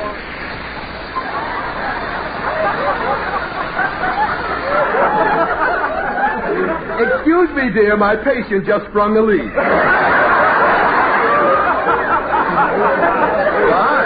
What's the idea of having me hold my breath while you gap on the phone? You're the silliest doctor I've ever seen. Don't get huffy with me, or I'll tell everyone you took out your own appendix. All right. Let's finish this examination. Okay, hold still. I want to listen to your heart. Ooh, your stethoscope is cold. Yeah, hold still. I'm listening.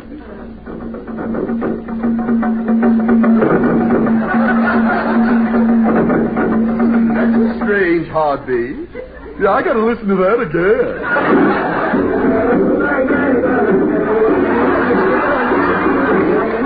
I can do a mawa.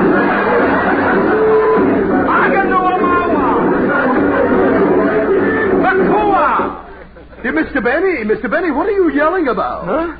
Oh, for 2 weeks I did King Solomon's Mines, and the heat got me. Oh, are you the one who's been doing King Solomon's Mines? Yes. Well, let me give you an injection. Doctor! Nurse! Don't worry, the doctor just came in. Just came in?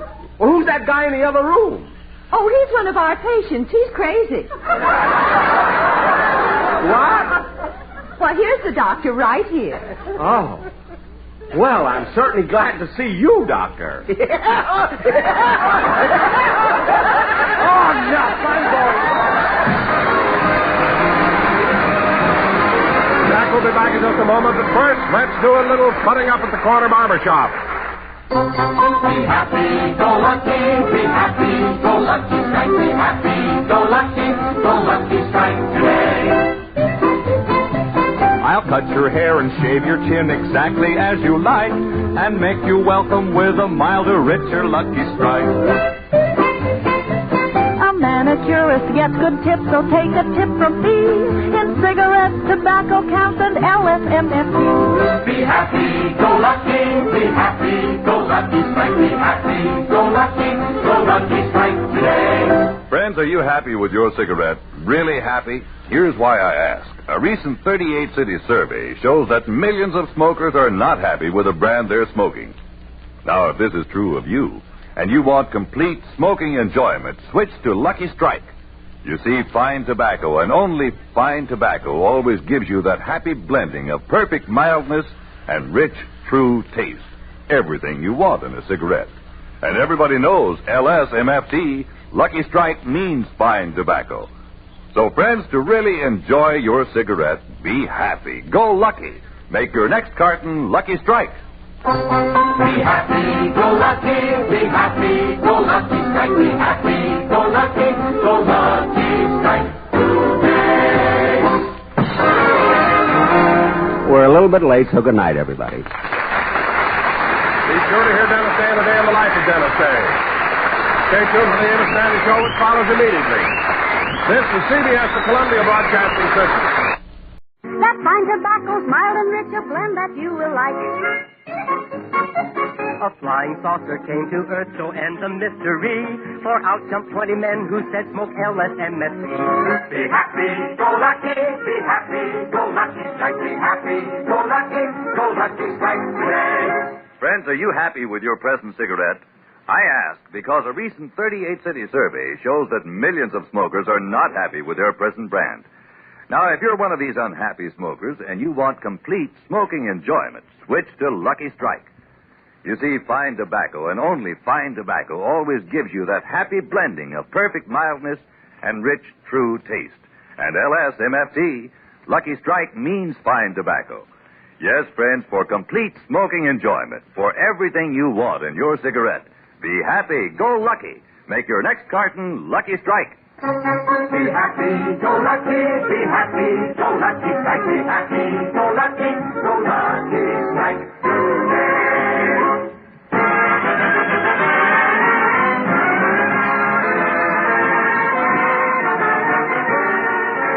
The Lucky Strike program starring Jack Benny with Mary Livingston, Polaris, Rochester, Dennis Day, the Sportsman Quartet, and yours truly, Don Wilson.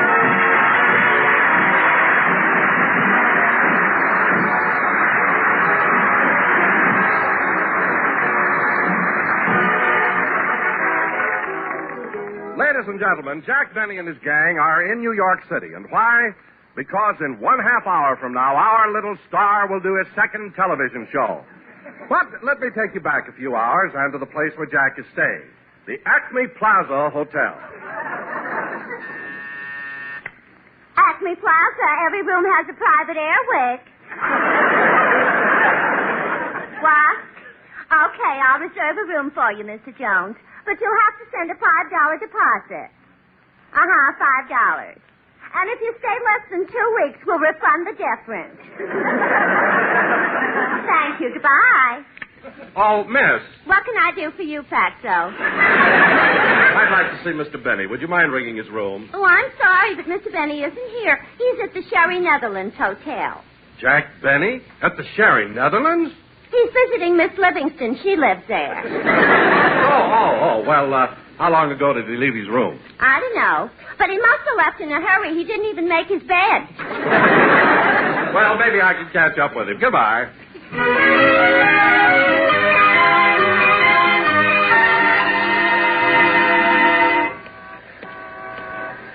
Well, it was a long walk, but there it is. The Sherry Netherlands. What a beautiful hotel. Mary told me it has 900 rooms, and all above the street. 900 rooms. Looks classy, but I don't know how they get business. They don't even have their rates painted on the awning.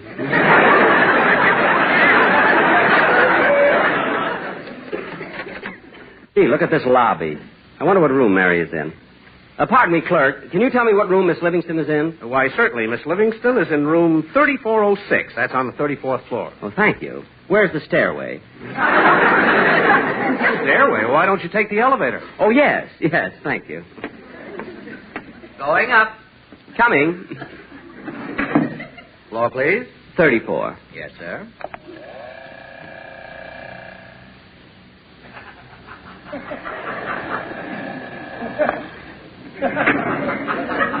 $34th floor. So fast?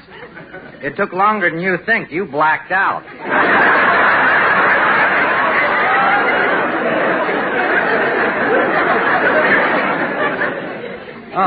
Oh, well, thank you. Let's see, 3406. Gee, these carpets are so nice and thick. I think I'll take off my shoes and... Nah, somebody might see me. 3402, 3404. Oh, here it is, 3406. Yada-dee-da-dum, da-dee-da-dum, da-dum, dee-da-da-dum. Jack! Oh, hello, Mary. Come on in. I didn't expect you over so early. Say, Mary, this is a beautiful hotel. And you have a lovely... Mary, what do they call it when there's more than one room? A suite. Oh, yes. A lovely suite. Jack, let me show you the different rooms. This is the dinette. Gee. And look at the size of this clothes closet. Gosh. What's that door over there? Mary. In the same room.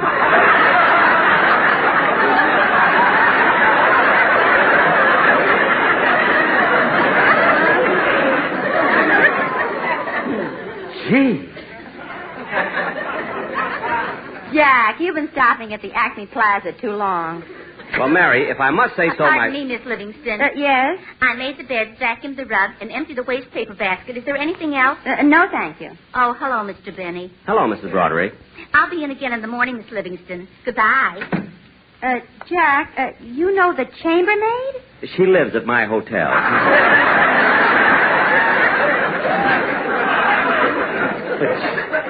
Gee, Mary, I can't get over this suite of rooms. What are all those buttons on the wall? The first 4 radio stations here in New York. Well, what's the 5th button? Well, downstairs in the dining room, they have continuous music. And if you press that button, you can hear it right in the room. They have a wonderful orchestra. Gee, I just can't get over it. You know, at the Acme Plaza, my room only has one button. What's it for? I think it's for the heat. Once I pressed it, and the bellboy brought me a bucket of coal.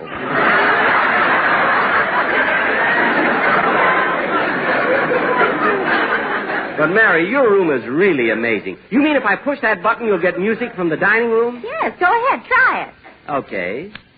And now, our next selection will be Pizzicato from the Sylvia Ballet.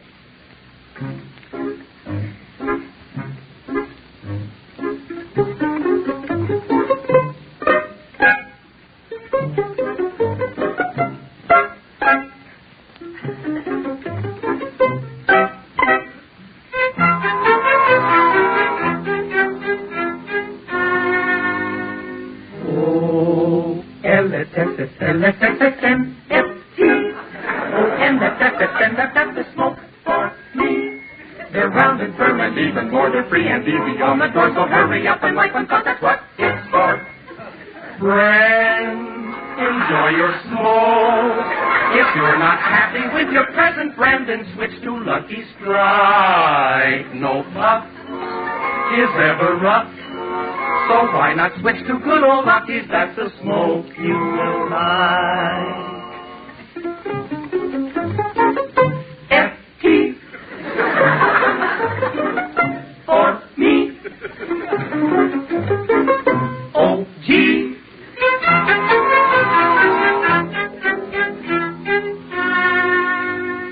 Be happy and go lucky, and you'll find that you enjoy your cigarette the way the others do. Oh, Ellis, Ellis, Ellis, Ellis, Ellis, now we're through.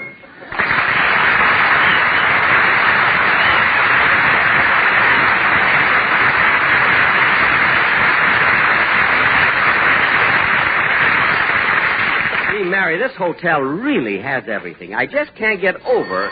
What's that? Hey,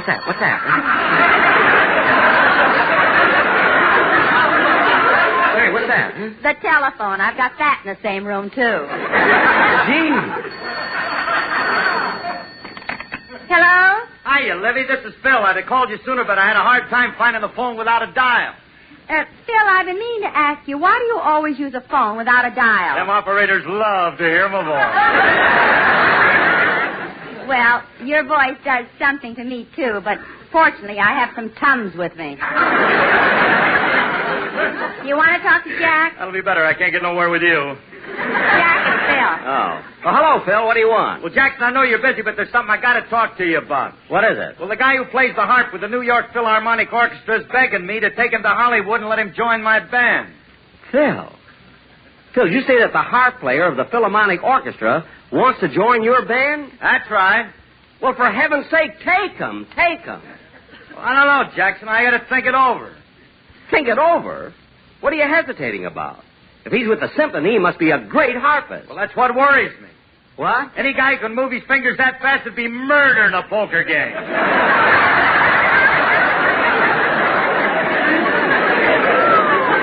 Oh, for heaven's sake, so what's more important, a poker game or good music? Jackson, there are moments when aces back-to-back are better than Beethoven Bach-to-Bach.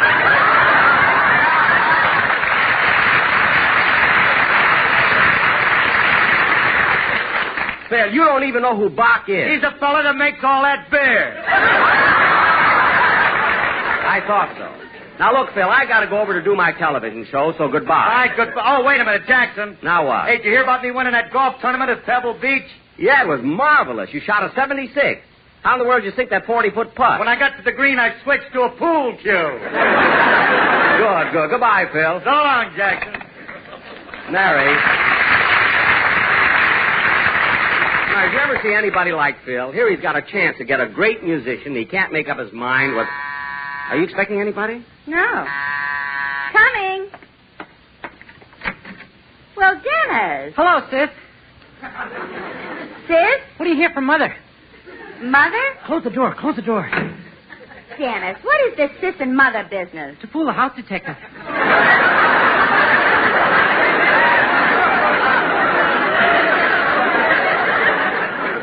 What? Kiss me, Toots. Dennis. Oh, you're here. Now, what makes you think a hotel detective would follow a silly kid like you? Well, he did. He did not. Oh, that's him now. Don't let him take me. Hide me. He'll send me up the river. I'm too young to die. Dennis. Oh, there you are. Officer, what did he do? He left his bicycle in the revolving door. Oh, well, officer, he won't be up here long. In fact, with that window open, he may beat you down. Good. Now, Dennis, why don't you be a good boy and go? Okay, but first Hey, what are those buttons on the wall? Well, push the last one, Dennis, and you'll see. All right. Gee, music comes out. Yeah. Say, I know that song. You do? Yeah, listen. My heart cries for you, sighs for you, dies for you, and my arms long for you. Please come back to me.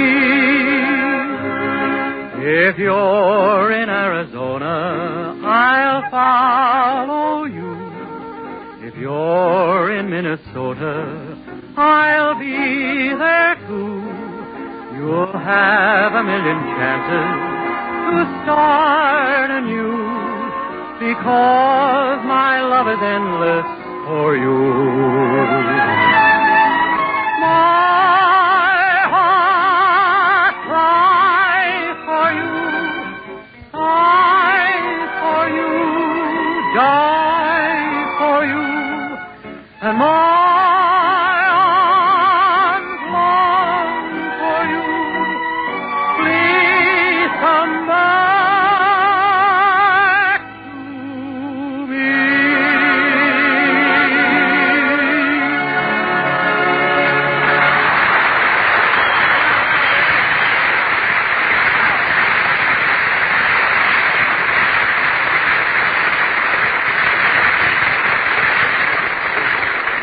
Very well, Dennis. Now, here's your hat and go. Oh, I'm afraid to go. Maybe the hotel detective is still in the hall. Now, stop being silly. Oh, please, Mr. Benny, step out in the hall and see if he's there, huh? Dennis. Jack, humor him. Oh, all right. There's nobody out here. Dennis, why did you lock him out? Kiss me, Toot. Dennis, open that door. Oh, that settles it. I'm through with James. Dennis, why did Goodbye. Goodbye. What a crazy kid. Say, Mary, if we want to have dinner before my television show, we better go now. Okay, I'll get my coat. While you do that, I better call Rochester to the theater and see if everything is ready.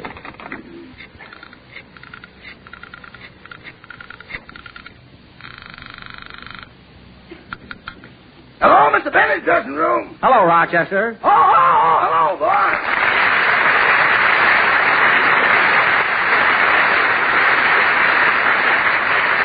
Rochester, I called you to find out if everything is going along all right. Yeah, and boss, you should see your dressing room. You can hardly get in here. It's so full of flowers. Well, isn't that nice? A lot of them, huh? Boss, there's so many flowers here for you, it's good to hear your voice again.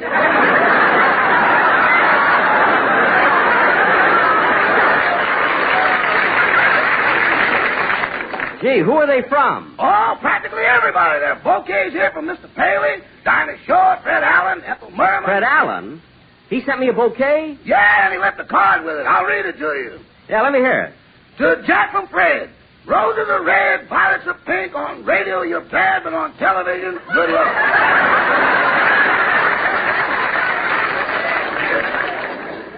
Good luck. He had another finish, but I talked him out of it. Well, were there any other calls for me? Well, before I left your hotel room, a fella came from Collier's Magazine.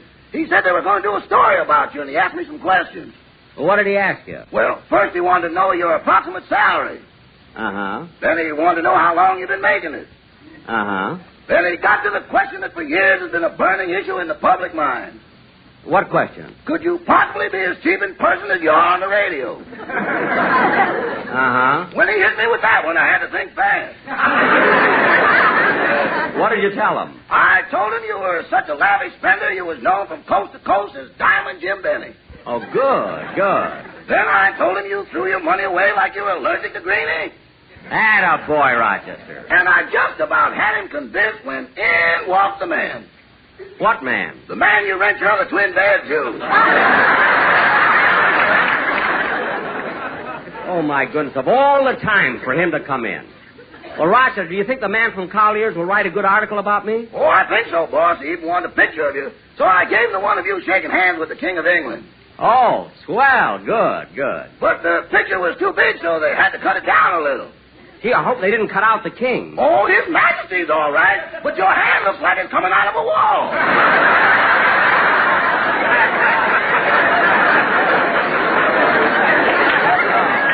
Well, that's better than nothing. Well, goodbye. I'll see you at the studio. Goodbye.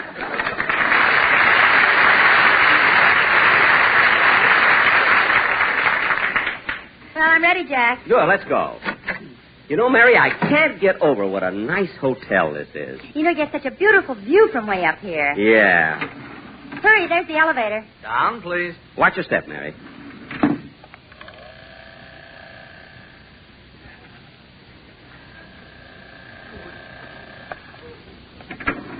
Main lobby. Come on, Jack. Jack! You'll have to wait a minute. He blacked out again. I did not. I'm waiting for my hair. There it is. Let's go. Come on. Jack, there's a little French restaurant just around the corner we can walk. Okay.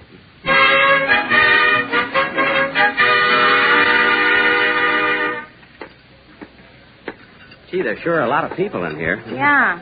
Maybe you should have called for a reservation. I didn't think of it. Well, maybe you could get a table if you gave the head waiter a tip.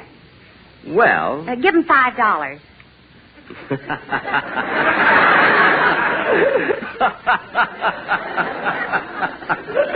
Mary, you're cute. You wait here. I'll go talk to the head waiter. Excuse me. Oui, monsieur? I'm in a hurry. I'd like a table for two. Oh, I'm sorry, monsieur, but all the tables, they are taken. Oh. Well, look, I'm in a hurry. I've got to do a television show tonight. I am terribly sorry, monsieur, but I am sure if you would like to wait, it will not be too long. Well, Captain, come here a minute. Oui? Obtenir-moi un tablet, et je vous récompenser. I do not understand. Why not? You're French, aren't you? Yeah, I'm from Brooklyn. I put this on for the rubes.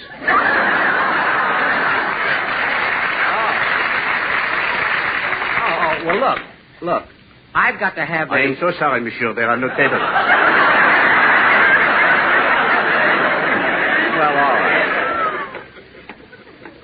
Did you get a table, Jack? No, let's go to some other... Hey, Mary, look who's sitting over there. Where? In the corner. It's Douglas Fairbanks, Jr., and he's all by himself. I'll ask him if we can sit with him. But, Jack, if he's eating by himself, maybe he prefers to be alone. Don't be silly, Mary. He'll be glad to have company. Come on, let me do the talking. Hey, Mary, what a surprise. Look who's here. Huh? Oh, hello, Jack. Hello, Mary. Well, if it isn't Douglas Fairbanks, Jr.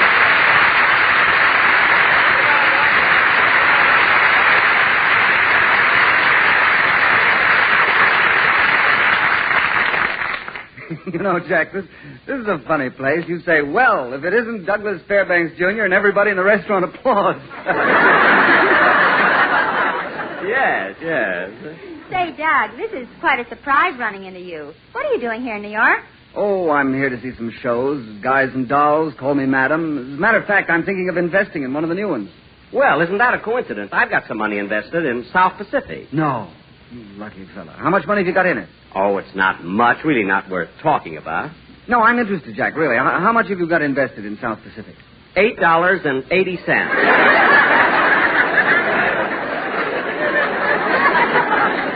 That was for the ticket. Ticket? So much just to see it? Doug, we're sorry we interrupted you. And No, Mary. Look, Doug, we're in a spot. You see, all the tables are taken, and we're in a hurry. Would you mind if we joined you? How can he say no? You're already eating his rolls. There's enough for both of us. Sure. Come on, sit down. Here, I'll make room for you, Mary. Here. Thank you. Now, Jack, I'll move over so you can... Oh, just sit still, Doug. You needn't move for me. I'll squeeze right in here. I'm sorry, Doug. I knocked over the pitcher and spilled the water on you. Oh, that's all right. I was expecting it. Huh? Oh. Well, here, Doug. Let me hand you my napkin so you can... knock over the ketchup bottle. Some splashed on your coat there. You know, Jack, I've been sitting here eating for 30 minutes. You've been in here 10 seconds. And you've got more on me than I've got in me. I'm terribly sorry. I didn't mean to... Doug, why are you smearing the mustard on your sleeve? Well, you're in a hurry. I thought I'd save you the trouble. Well, thank you. Thank you very much. May I take your order, mademoiselle? Yes. He meant me. Oh. I'll just have a club sandwich and a cup of coffee. Yes, mademoiselle. And yours, monsieur? Gee, I don't know what to have. What's that you're eating, Doug? It looks delicious. Oh, this is something my mother always used to make for me. It's my favorite dish. What is it? Matzo ball soup. Oh, waiter, I'll have a club sandwich, too, and coffee. Very good, monsieur. By the way, Doug, I saw your latest picture, The Great Manhunt, and it's certainly an exciting mystery. Oh, thank you, Mary. You made that picture over in England, didn't you, Doug? Yeah. You can tell because the scenes in the English slums were so realistic. You must have searched all over London to find such a run-down place. Well, you know, as a matter of fact, that was the only scene that was shot here. You mean here in New York? Yeah, at a place called the Acme Plaza.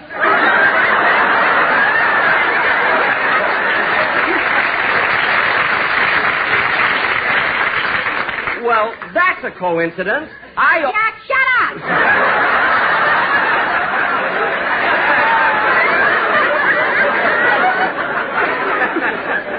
Oh. What's wrong? Nothing. You're eating. Oh. Say, Jack, what are you doing here in New York anyway? Well, I'm here for a television show. I'm going right down to the studio from here. I think it's going to be good, too. I'm having John L.C. Savoni and 2 special guest stars, Frank Sinatra and Faye Emerson. Well, that sounds exciting. You brought your entire radio cast to New York, too, didn't you? Yes, I did. How'd you know? Well, I ran into Phil Harris at the Stork Club. You did? Well, if I know Phil, he had his foot up on the rail. No, as a matter of fact, he had his head there. Well, as long as he was comfortable. Here comes our food, Jack. Oh, yeah.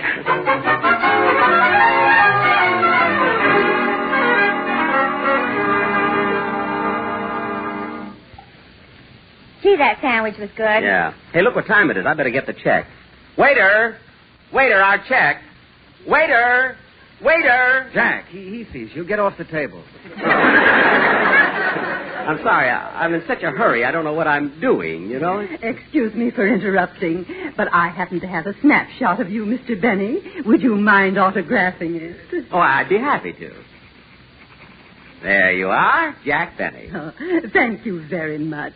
It was nice meeting you. Oh, wait a minute, lady. This is Douglas Fairbanks, Jr. Don't you want his autograph? No, but 30 years ago I would have.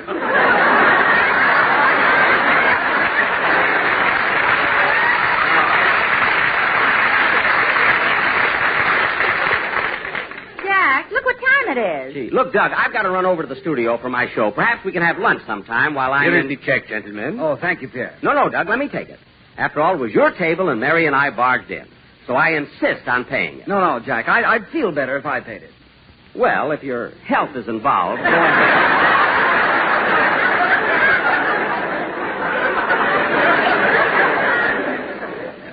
Well, I got to run along, and see, my hands are kind of sticky. Where's my napkin? Oh, here it is. I can't pull it up. What's the matter with this napkin? You've got my shirt tail. Oh, well, here, I'm through with it. Well, so long, Doug. Goodbye, Jack. Pierre. Yes, Monsieur Fairbanks? You have a television set here? Oui, monsieur. There's one in the bar. Well, have them tune in to CBS immediately so I can see Jack Benny's television show, will you? Monsieur, are you a big fan of Jack Benny? No, but that Faye Emerson, wow. Yeah, if I didn't have to work, I'd go with you.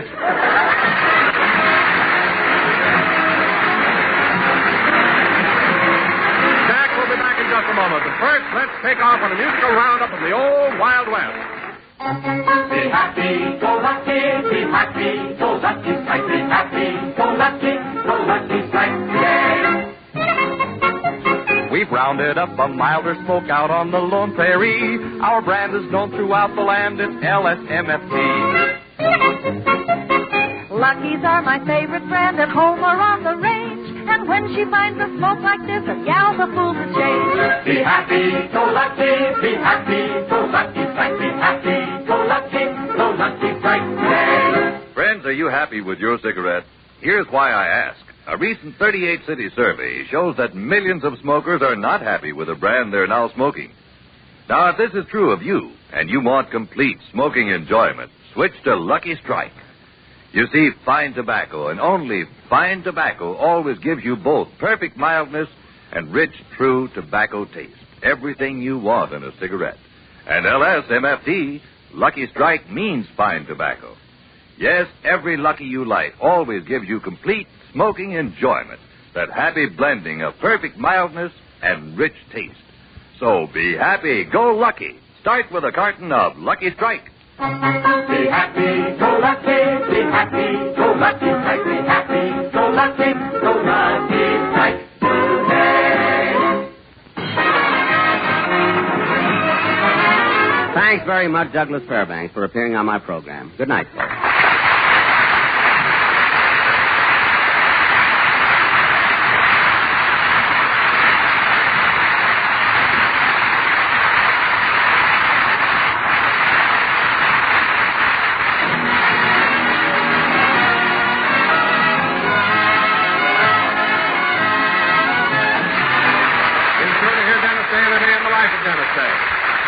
This is CBS, the Columbia Broadcasting System.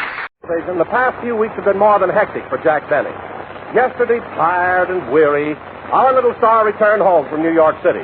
As we look in on him today, he's determined to do nothing but relax and take it easy. Are you comfortable, boss? Oh, yes, very comfortable. Rochester, move that ashtray a little closer, will you, please? Here you are. Rochester, move my chair a little closer to the fireplace. Yes, sir. What a way to relax. Rochester, flick the ashes off my cigarette. Will you, please? Yes, sir. Do you want me to lift your eyelids so you can see the fire?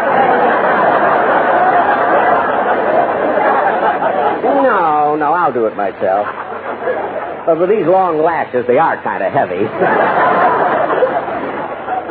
Yes, sir, there's nothing like sitting by the open fire.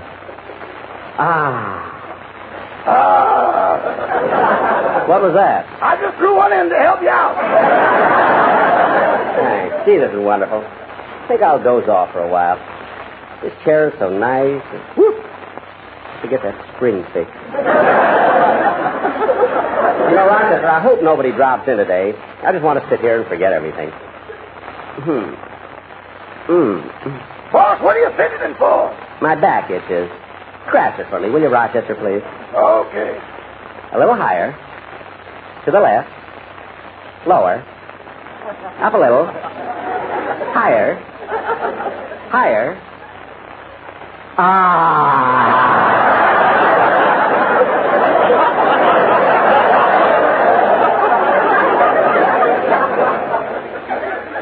Rochester, remember that Chinese back scratcher I used to have? Yeah, why'd you ever fire him? Oh, stop. That's the back door. I'll get it. Let's see, where's the newspaper? Oh, here it is. Look at this item on the amusement page. All Hollywood turned out last night for the gala premiere of Broken Blossoms, starring Richard Barthelmess and... Oh, for heaven's sake, where's today's paper? I wish Rochester would clean this room more often. Oh, here's this morning's paper. Let's see what Luella Parsons has to say. Movies are doing better than ever. Harvey and Born Yesterday are breaking box office records all over the country.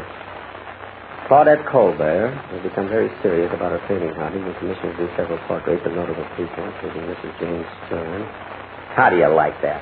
Not one word about my television show. Not even a mention about my having been to New York. A fine press agent I've got. That Steve Bradley has certainly been laying down on the job. I've been out of town for 2 weeks, not one word about it. I'm going to call him up and tell him a thing or two.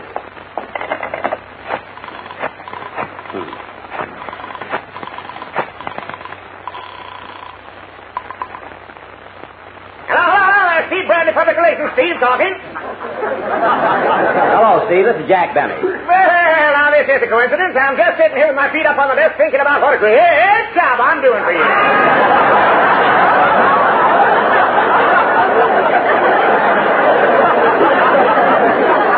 Great job. Look, Steve, that's what I called you about. I've been reading every paper I could find for the past 2 days. There's not one word about my trip to New York. I'm sorry about that, Benny.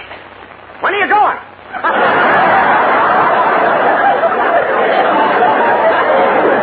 Going? Look, Steve, for your information, I went to New York, did a television show last Sunday, and I'm home again. Well, maybe I have neglected you a little, Benny, but I've got other clients, you know. I know. Yeah, for the past month, I've been in the middle of a big campaign for Ethel Barrymore. Ethel Barrymore? Yes, sir. If I'd have swung this deal, I'd have had that little lady's name on the front pages of newspapers. Over this. Gee, what did you have in mind for Miss Barrymore? I was trying to get her signed up as head coach at USC. Ethel coaching football? In my business, Benny, you got to keep thinking all the time. Oh, yeah. But look, you haven't been doing enough thinking about me. Here I went to New York, did my second television show. There's not one word of it in the paper. Don't worry about a thing, Benny. I'll place a couple of items about you next week. Well, all right. Goodbye, Steve. So long. That guy's the fastest talk. Oh, Rochester, who was that at the back door a while ago? Oh, that was Mr. Coleman's butler. He brought Polly back. Oh, yes. You know, it was nice of the Colemans to keep my parrot while I was in New York. Oh, Polly. Daddy's glad to see you again. Hello, Polly. Hello, Benita.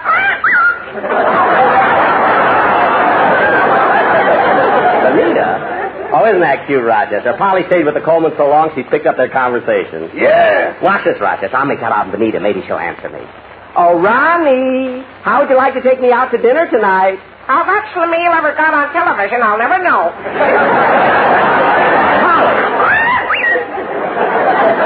Polly, you shouldn't repeat everything. Let her alone, boss. She's better than a tape recorder. That's not the point. It isn't polite. There's the phone. I'll get it, Rochester. Hello? Now, look, Lefty, listen close, because I ain't got much time. I just talked to Big Ed, and we're going to pull it off just as we planned, so stand by. Flo will call you later.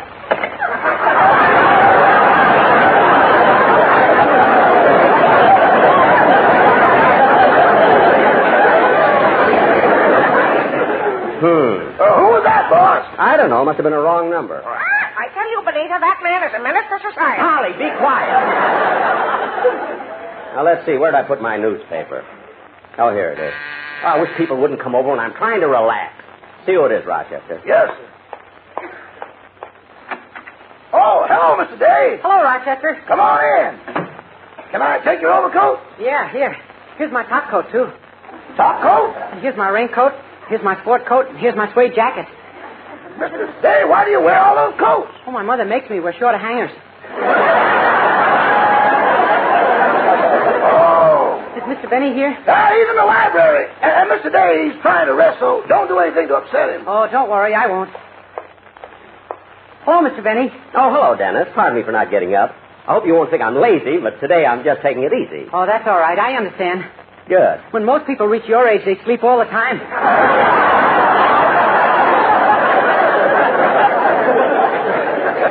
Look, Dennis. It's a good thing you've only got one show. Now, Dennis, you must have had a reason for coming over here. Now, what do you want? Well, you always like to hear my song before I do it on the program, so I came over to sing it for you. All right, but there are only the two of us here in the library, and I'm trying to rest. So don't sing it too loud. Would you like me to lie down beside you and sing it in your ear? No! Sing standing up. I'm trying to relax. Go ahead. Okay.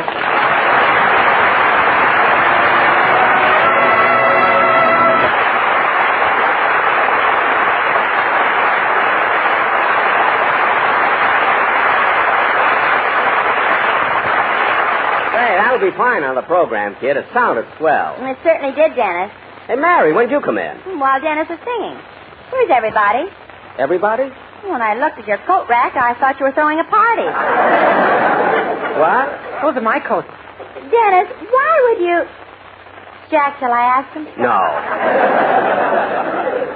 I guess you're right. Don't ask him anything today. I just want to relax, Mary. That's all. I'm tired from my trip. Well, I don't blame you, Jack. You had a pretty busy time in New York. Yeah, most of the time I didn't get to see you, Mary. What were you doing? Well, Jack, I thought as long as you were so busy with rehearsals and everything, I'd run over to Plainfield and visit my family. Oh, how are they? Fine.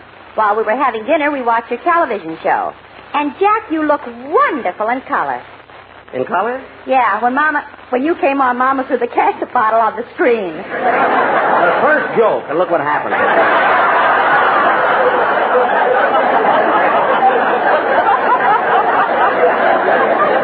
All the straight lines she read fine.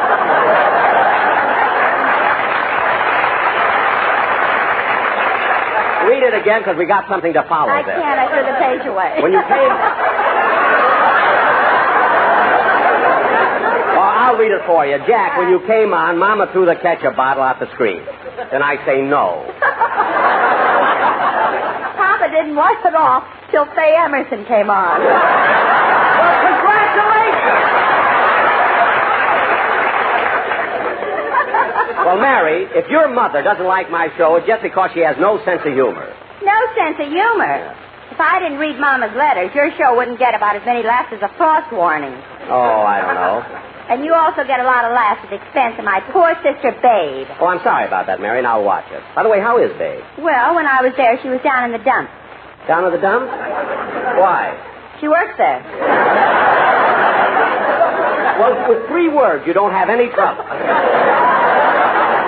Now, you just bawled me out for insulting your sister, and then you say a thing like that. Well, as long as you tell the truth, Babe doesn't mind. Oh, well, good, because the truth will get us more laughs than the things that... I'll take it. Hello? Lefty, this is Flo. Now get this straight. We're all going to meet on the corner of Santa Monica and Beverly at 10 minutes to 3. Have everything ready, but don't leave the house until you hear from Big Ed.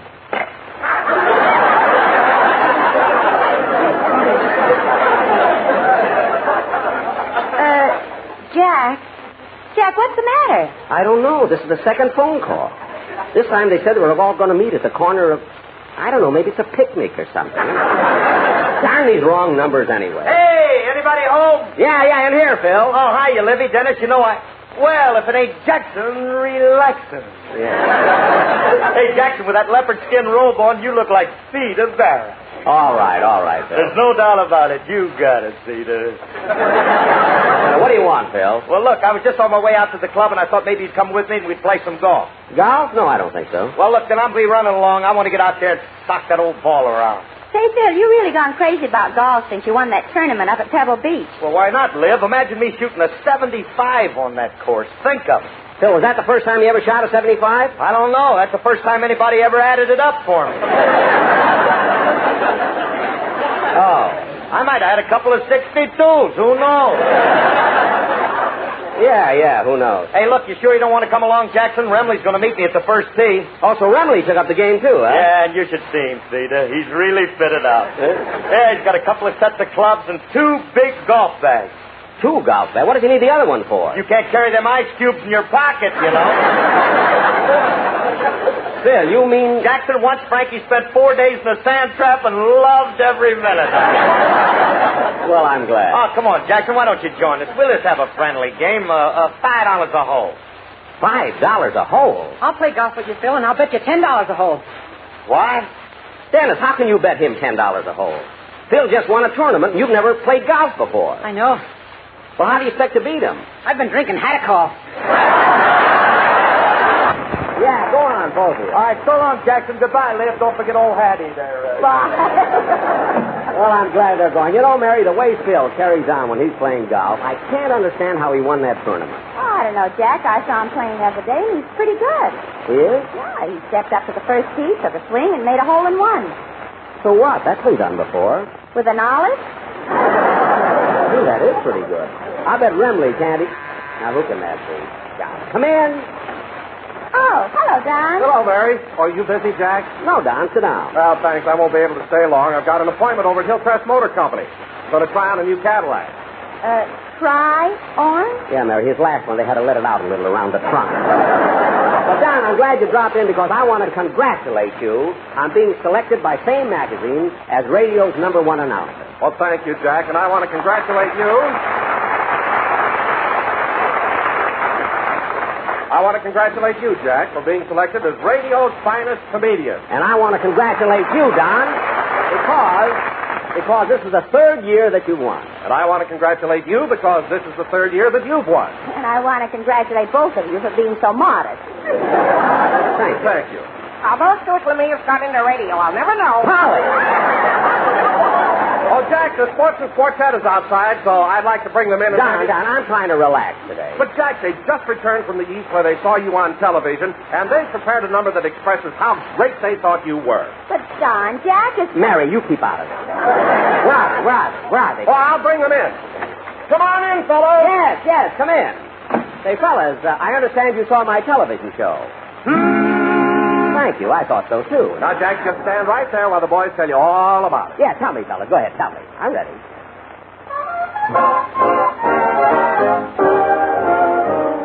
You ought to stay in TV. You're wonderful to see. You sure belong on TV, for you're as cute as can be. You make a pretty picture. You're beautiful to view. When you're on television, your eyes of blue come flashing through. Oh, fella. Your face is so nice and round, it looks just like a cantaloupe. A cantaloupe? When you're on the video, we know there's hope for kinescope. You're handsomer than Gable. There's nothing that you lack. You ought to go to New York and don't come back. What was that last? Your Lucky Strike commercial was really something grand. The way you held those Luckies, our favorite brand, in your hand. For deep down smoking pleasure, it's LSNFT. That means it's fine tobacco. You will agree, yes sirree. Luckies are so firm, so fully packed. There's not a puff that's rust. We've smoked them for nigh on 20 years. They are the ones we love. For smoking satisfaction, it's Luckies you will like. Be happy and go lucky. Go lucky.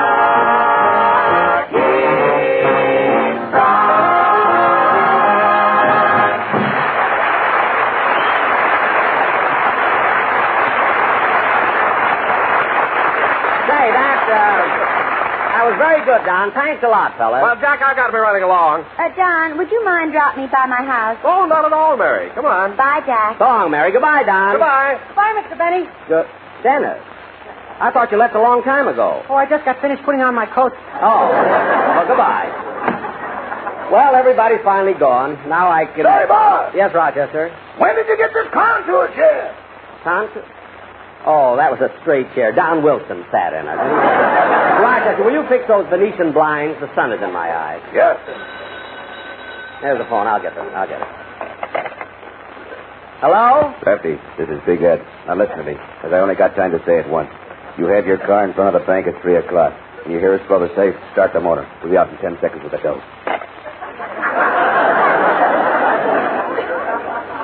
Safe? Doe?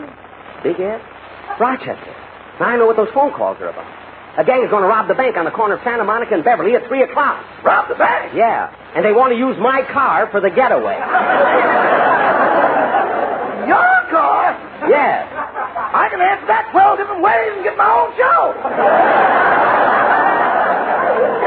Never mind. This is serious. I got to notify the police. Yeah, you better call them right away. No, I can't use the phone. I think the line is taped. I think the line is tapped. I'm going to rush right to the Beverly Hills.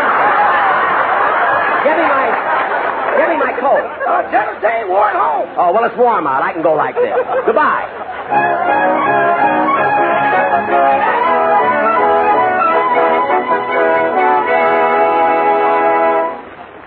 Okay, Sarge, it's your move. Yeah.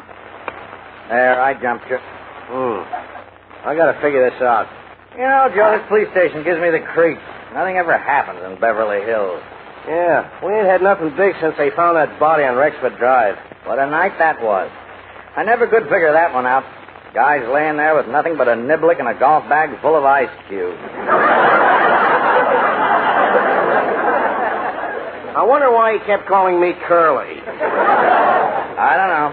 Go ahead, Joe. It's your move. Now, let's see. Hey, which one of you is the desk sergeant? I am. Look, Sergeant, I just got 3 phone calls by mistake. They were from a bunch of gangsters. They're meeting at the corner of Santa Monica and Beverly. They're going to rob that bank. Didn't you hear me? They're going to rob the bank. Beverly Hills, your move, Joe. But you got to listen to me. They're going to do it at 3 o'clock. It's almost that time now. There, Sarge, king me. How can you sit there playing checkers when I'm telling you that... Oh, I'll get it. Beverly Hills Police. Yeah, what is it, Murphy? What? Yeah, sure, right away. What is it, Sarge? Oh, this guy wasn't kidding. They did rob the bank. You see? You wouldn't listen to me. Nah. Joe, send this out on the radio right away. I'm going to get the lieutenant. Well, look, what about... You stay here. You've given us a great tip. We want to get some more information from you. Gee, this is exciting. Let's see if I can remember the names. There's Lefty, Flo, and Big S. Gosh, I'm a hero. They may even give me a medal. Medal. There should be a reward. Usually is. Be happy, go lucky, be happy, go lucky, strike, be happy, lucky. Oh, hey, Benny, how's everything working out? Steve, what are you doing here? What am I doing here? I got the photographers waiting down the hall. I'll have your picture on the front page of every newspaper in the country. That's wonderful, but how'd you find out so soon? Find out? What do you mean find out? I set up this whole thing. You? Certainly, I paid those people to call you, and I myself made that call to the sergeant in the phone booth on the corner. Steve. How do you like those names, huh? Lefty, Flo, Big Ed. I'm thinking every minute. But this is awful. I can get into trouble over a thing like Certainly this. you can. First, they'll fine you $50 for starting false rumors. That alone is publicity. Then you'll refuse to pay the fine. See, contempt of court, 3 years. Jumping bail, 5 years. But, Steve. Ah, with a little luck, we can put you away for 10 years. It's beautiful. Steve, do you realize... Hey, you. Me? Yeah, what was that story you were trying to give us? There was no bank robbery. What are you trying to pull? Look, this whole thing was... I got inside. He's trying to get away, but I held him. Help me. Grab him, Joe. Take your hands off me. Let me go, do you hear? Wait a minute. Why am I this traffic? Resisting arrest. That's an extra 2 years I've been looking for. Steve, help me. No, Benny. Let him put you away. I'll figure out some way for you to escape, and your picture will be in the post office all over the country. But, Steve, you can't do this. Come on, Benny. I gotta rush out and call the newspaper. Steve. I may have missed the boat on Ethel Barrymore, but this one will put me back in business. Steve. Grab him, Joe. I got him. Wait a minute. I don't want to go to prison. Don't put me in that cell. Don't put me in... A contour chair. Well, now I can finally relax. Good night, Joe.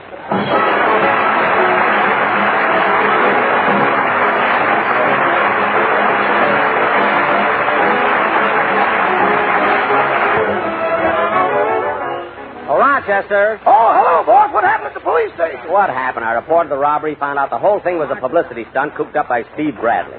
What a job I had getting... I'll get it. Hello? Lefty, this is Big Ed. Now listen to me because I've only got time to say it once. You have your car in front of Wait a minute. I'm not falling for that again. Who is this? Jack Benny. Oh, pardon me. I was supposed to be calling Ethel Barrymore. What? Oh, please don't tell Steve. He'll kill me. I won't. Good night, folks. 65. The Jack Benny Program, presented by Lucky Strike. Be happy, go lucky, be happy, go lucky strike, be happy, go lucky strike today. Some smokes are flat and some too strong and some are even dry, but not those perfect Lucky Strikes. Just try one and see why. You'll agree, Lucky's taste better than any other cigarette. I came upon a man who looked as if he'd seen the thing. I offered him a Lucky Strike and he began to sing. Be happy, go lucky, be happy, go lucky strike, be happy, go lucky strike today. Friends, think about this a second. A recent survey made in 38 cities shows that millions of smokers aren't happy with the brand they're smoking. Why? Maybe one reason is some cigarettes are mighty tasteless, and others too strong. Now, if you want complete smoking enjoyment, switch to Lucky Strike. You'll always enjoy the perfect mildness and rich, true tobacco taste that only fine tobacco can give you. And LSMFT, Lucky Strike means fine tobacco. That's why Lucky's taste better than any other cigarette.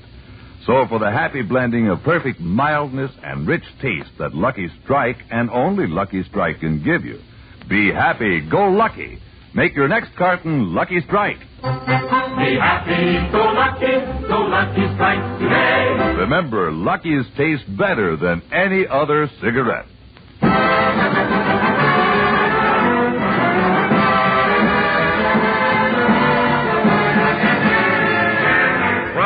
Springs, California, the Lucky Strike program starring Jack Benny, with Mary Livingston, Phil Harris, Rochester, Dennis Day, the Sportsman Quartet, and yours truly, Don Wilson.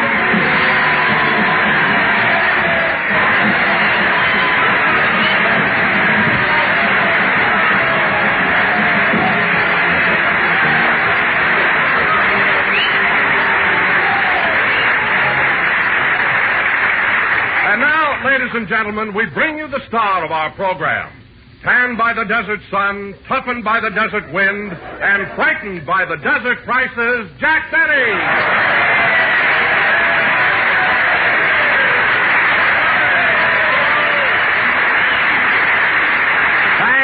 Thank you. Hello again, this is Jack Benny talking, and Don, you're right about one thing. I have got a beautiful tan. And why not? Every day I lay out beside the pool at the beautiful Palm Springs Biltmore Hotel. It's the most exclusive... Well, now, wait a minute, Jack. I don't like to correct your grammar, but it isn't lay by the pool, it's lie. Well, Don, in this case, we're both right. You see, I don't live at the Biltmore. So in order to lay by the pool, I have to lie to the lifeguard. I really got him fooled, too. Oh, you have? Yes, I borrowed a bathing suit from Mary, and he thinks I'm Esther Williams. Imagine. Jack, you mean to say that you wore Mary's two-piece bathing suit? Uh-huh. I'm going to have a hard time explaining my tan to the boys in the steam room. To change the subject, Don, did you get the invitation I sent you to my birthday party next Wednesday? Oh, yes, Jack, and there's something in it I don't quite understand. What's that? Well, it says, you are cordially invited to attend my birthday party on Wednesday, February 14th. Then down in the corner it says 15-9-34. What do those numbers mean? They're the sizes of my shirt, slippers, and underwear.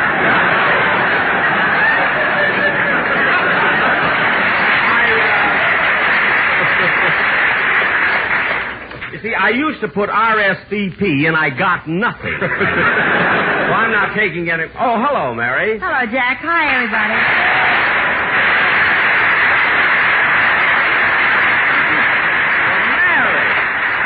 Mary, let me look at you. I've never seen you looking so good. You know, you've only been in Palm Springs 4 days, and you're darker than I am. Well, Jack, I should be. I'm out in the sun from morning till night, and I walk all the time. Gee, I didn't know you were so energetic. Who's energetic? I can't find a room. Oh, well,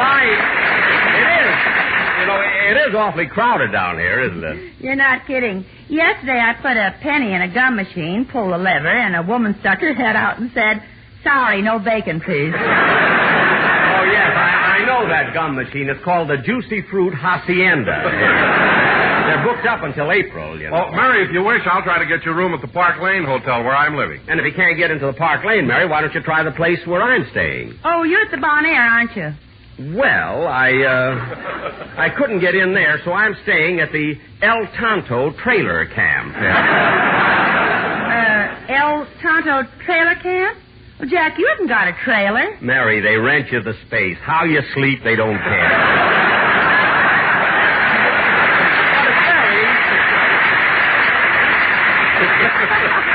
It's very informal. You see, at night we all sit around the campfire and sing Western songs.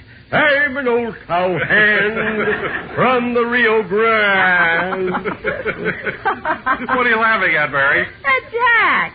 You should have seen him yesterday standing in front of the drugstore wearing that cowboy outfit of his. Mary, when you're in Palm Springs, you're supposed to dress like a tough Westerner. You know? Some tough Westerner. Your spurs still had dough on them from cutting out cookies. I made them for my party. So you're going to come, aren't you, Mary? Yes, Jack, but there's something on your invitation I don't understand. It said, you are cordially invited to attend my birthday party on Wednesday, February the 14th. And down in the corner it said, CUCL. What does that mean? Could use cufflinks. I hate to use such subtle methods, Mary, but it's the only way I can get anything out. Oh, hello, Dennis. Hello, Mr. Benny.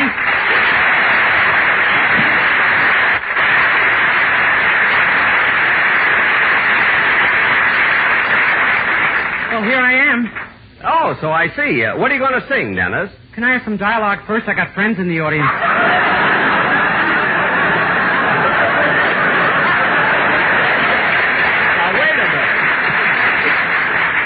course you can, Dennis. I'm terribly sorry. But tell me, kid, have you been having fun while we've been here in Palm Springs? Oh, boy, have I.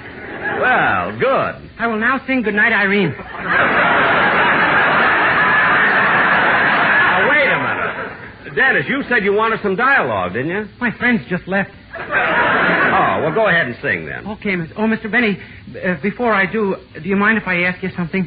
Why, no, kid. What is it? Well, I received your invitation, and it said you are cordially invited to attend my birthday party on Wednesday, February 14th. Uh-huh. And down in the corner it said GTBTKWIN. What does that mean?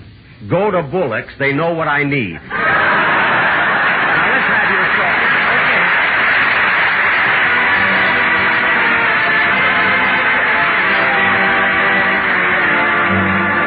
It isn't just the way you kiss that warms my heart and sends those shivers to my fingertips. But every time you're close to me, a fire starts. To think you've chosen me to share your lips. It isn't just the way you smile that thrills me so and haunts me, darling, even while you're gone.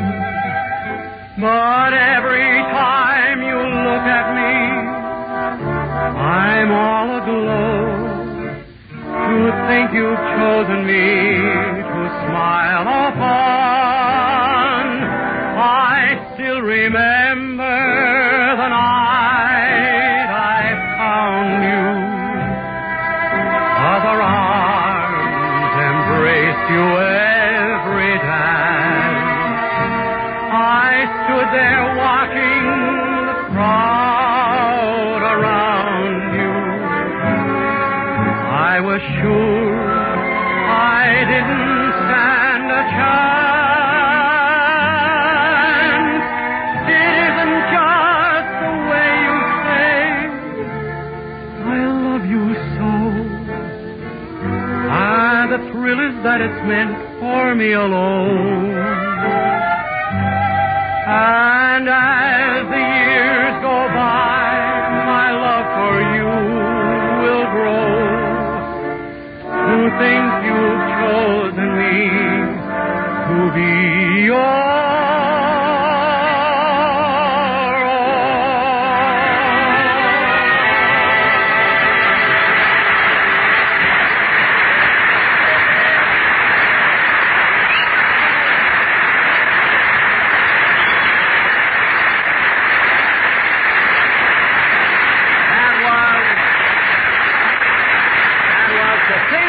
To Think You've Chosen Me, sung by Dennis Day. Dennis, you said you were going to sing Goodnight, Irene. Oh, you got to watch me. I'm cagey.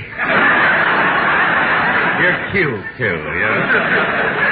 Well, anyway, it was very good. It would have sounded even better if the orchestra wasn't out of tune. All right, Jackson, hold it. Just hold it. Just grab a hold of it. Phil!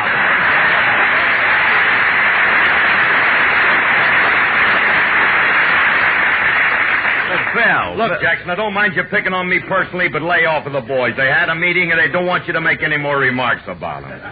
Remarks? That's right. Especially when they're away from home, they demand respect.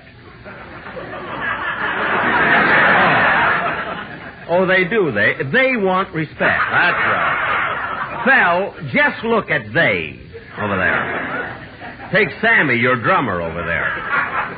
His head reminds me of my baby picture. And the way Bagby plays the piano, he looks like he's typing a letter to his parole board.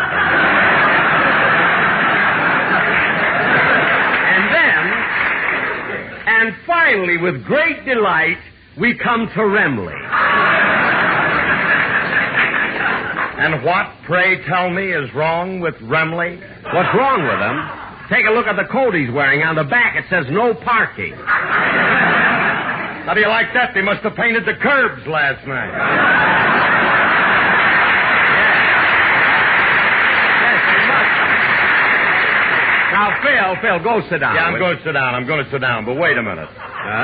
Look, there's something I want to ask you about that invitation you sent me and my orchestra boys. What about it? Well, it says you and your boys are cordially invited to attend my birthday party on Wednesday, February the 14th.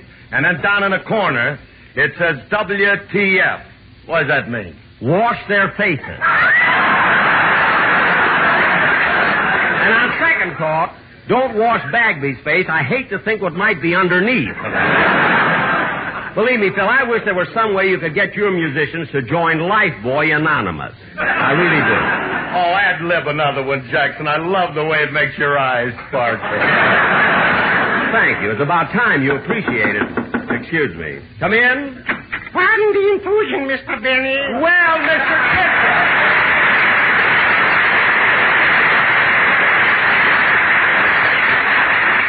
Mr. Kitzel, I'm certainly surprised to see you here in Palm Springs. You surprised. What do you mean, hoo-hoo-hoo? This morning, my wife and me started from Los Angeles to visit my relations in Santa Barbara. But Santa Barbara's in the opposite direction. How'd you wind up here? My wife is giving directions. What? Yeah. Turn to the left, turn to the right, turn to the left, go straight ahead, back up, make a U-turn. Oh, my goodness. Oh, that's terrible. Terrible? The bus driver got so mad he put us off.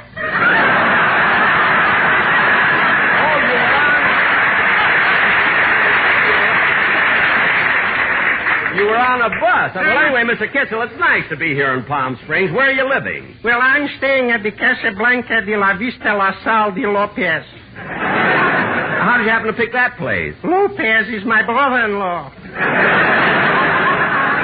Oh, is your brother-in-law Spanish? Spanish, he asks me. Not only was he born in Barcelona, but his family tree goes all the way back to Hernandez II. Hernandez II. Who was the first? Shapiro.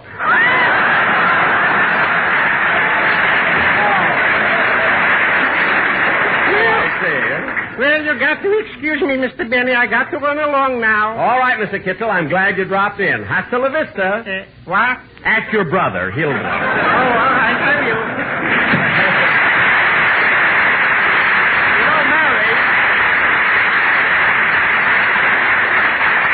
Mary, I think I'll invite Mr. Kitzel to my birthday party. Oh, that'd be nice. Yeah. I hope you invite Esther Williams, too. Esther Williams? Yeah, I heard she was staying at the Biltmore. Dennis. I went over to look at her. I went over to look at her, and she was sitting by the pool.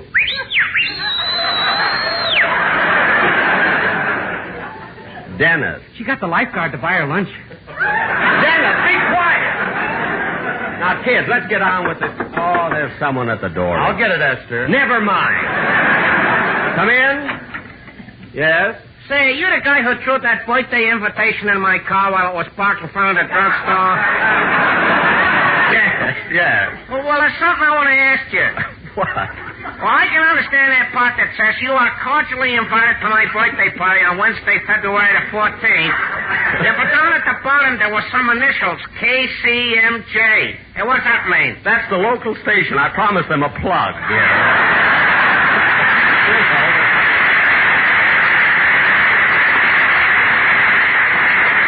Oh, well, do you still want me to come to your party? Not now. Goodbye. Goodbye. Now, kids, let's get on with the program.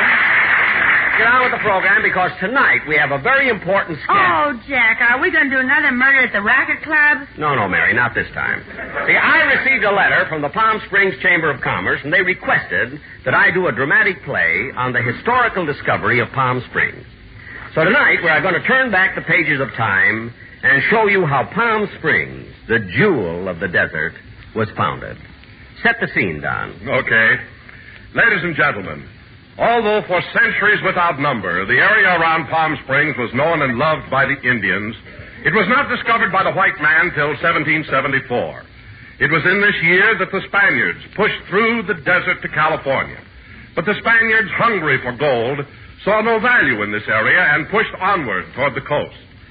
For nearly another century, Palm Springs remained sleeping in the sun, a veritable paradise for the Indians of the Agua Caliente tribe. This isn't funny, folks, but it gives Don a chance to prove that he's the best announcer in radio.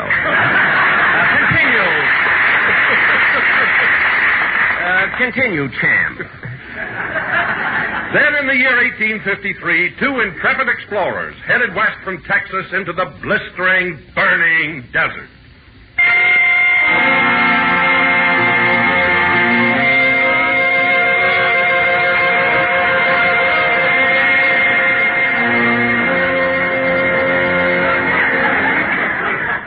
Well, the sun sure is hot today, Tex. Yep.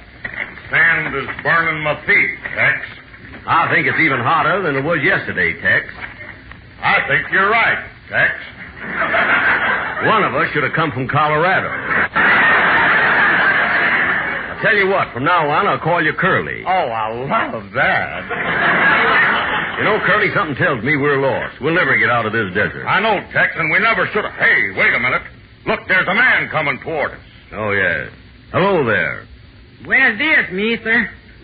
Now, look, amigo, we're lost. We've been wandering through this desert heat for days without water or food. Our skins are burned to a crisp and our feet worn raw. Maybe you can help us. Se habla tempro, no Dios cahuile por tener yo tacos. What does that mean? Next time, take the train and relax.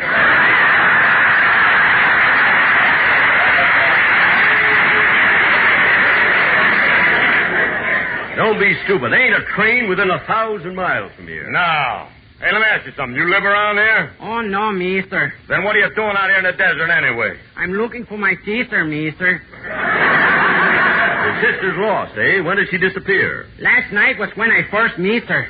Your sister? Yes, mister.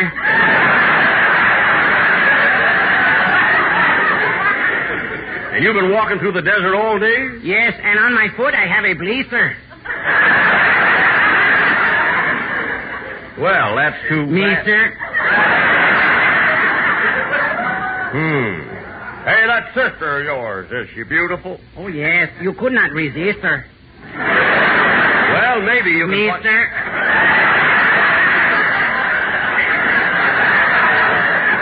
I had enough of this silly talk. Let's go, Curly. Okay. Hey, wait a minute. You better draw your gun, Tex. Here comes 4 guys on horseback. Yeah. Oh, they will not hurt you, senor. They are my brothers. Your brothers, eh? What do they do? Oh, they are singers, I think. Good. It gives us a chance to get in our commercial. Take it, boys. Saddle up your horses, you gringos and vaqueros. We're riding to the rancho.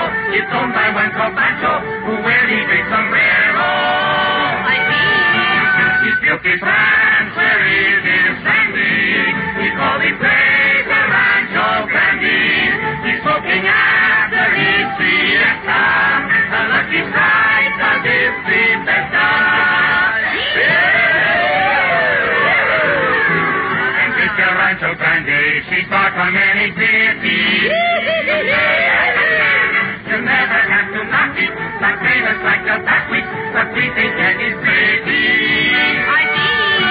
And all the folks at Rancho Grande will lucky strike, 'cause they're just dandy. We like that ride and find the black gold. Hearing his land and land and tackle. Son, Nora, some of the pizza. There's a monkey in everyone's pizza. And they treat every business and pizza. My uncle, my aunt, and my sister. Take them up on a lucky, you like it. Be happy and go lucky strike. Strike. Lucky strike.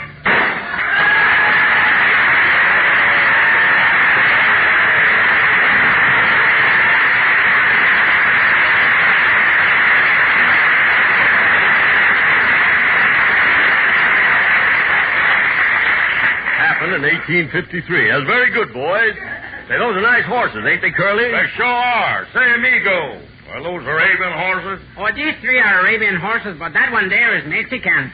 Say, he's nice looking. See? So you're a Mexican horse, eh? I think. I'll be darned if he ain't. Well, come on, Curly. If we're going to discover Palm Springs, we better get going. So long, amigo. So long, and if I do not see you till then, happy Easter. Thanks. Mister. Yeah, mister. Come on, Curly.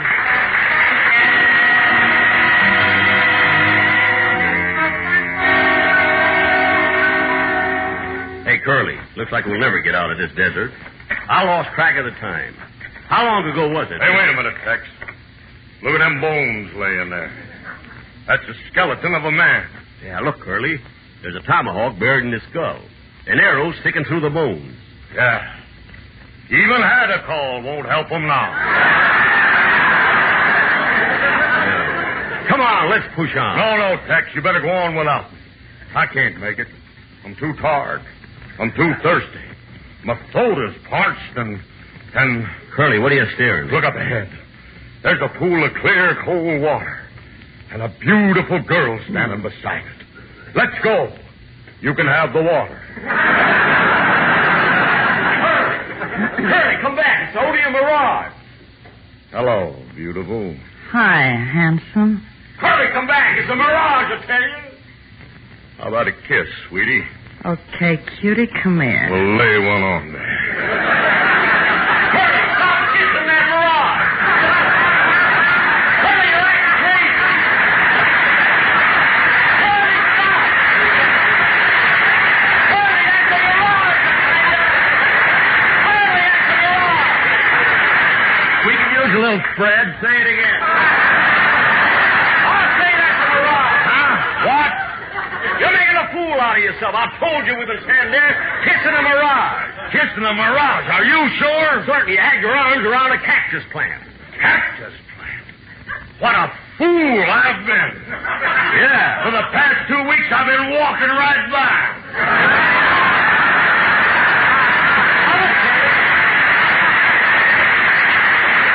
You get a grip on yourself. Here, take these last few drops of water out of my canteen. I don't think we have too far to go.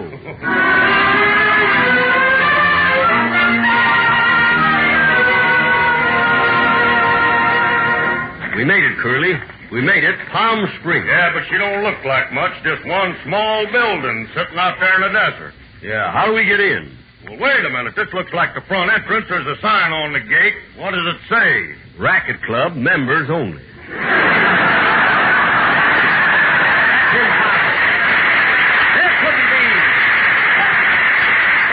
There couldn't be a racket club here in 1853.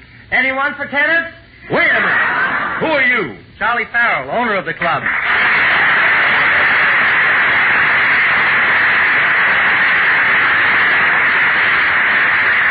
Now, look, Farrell, this is 1853.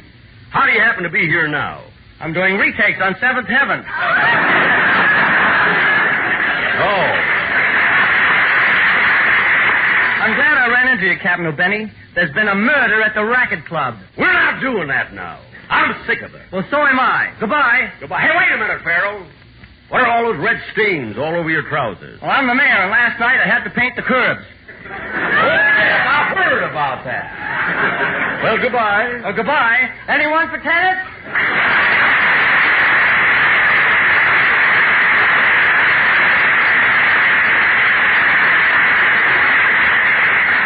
Hey, look, Curly. Right behind the club, there's a saloon. Let's go and have a drink. Curly. Curly. I'm in here waiting for you, Ted. Oh, yeah.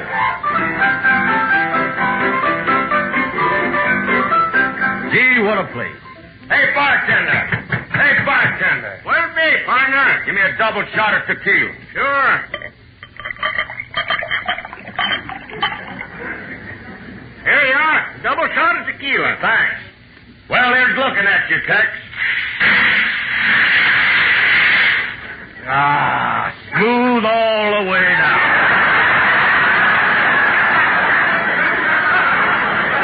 Hey, bartender, who's the gal coming toward us? That's Tumbleweed Tess, owner. Oh. Hello, Tess. Hiya, fellas. Hey, wait a minute. Hey, Tess, didn't I see you in a mirage before? No, that was my sister, Babe. She's a cactus plant. Hey, Curly, I told you. How come a nice gal like you opens a gambling joint? The only way I could get a room here. Oh. Would you boys like to try your luck gambling? Sure would. What do you got here? Blackjack, poker, dice, and roulette. I'd like to play a little roulette. Is it on the level? Are you kidding? That wheel is so crooked we have to have the brakes relined twice a week. No. What about the crap game? Don't be a fool. What? Those dice are so magnetized, if you got any iron in your blood, they'll run right up your sleeve. What about poker? Is the deck marked? We don't have to mark it. What? We deal you 5 blank cards, and a man leans over your shoulder and paints what we want you to have. Well, I'm not afraid. I'm going to play some roulette. Come on, let's go in. All right, gentlemen, how about a little action around here? Pick your number and watch the wheel go round. I'll put $5 on 28.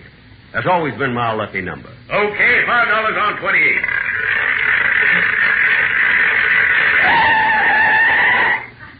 $13, you lose.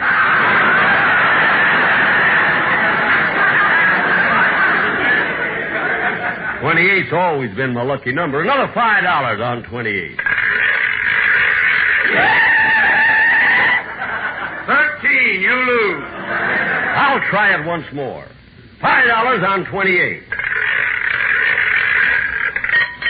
There it is, 28.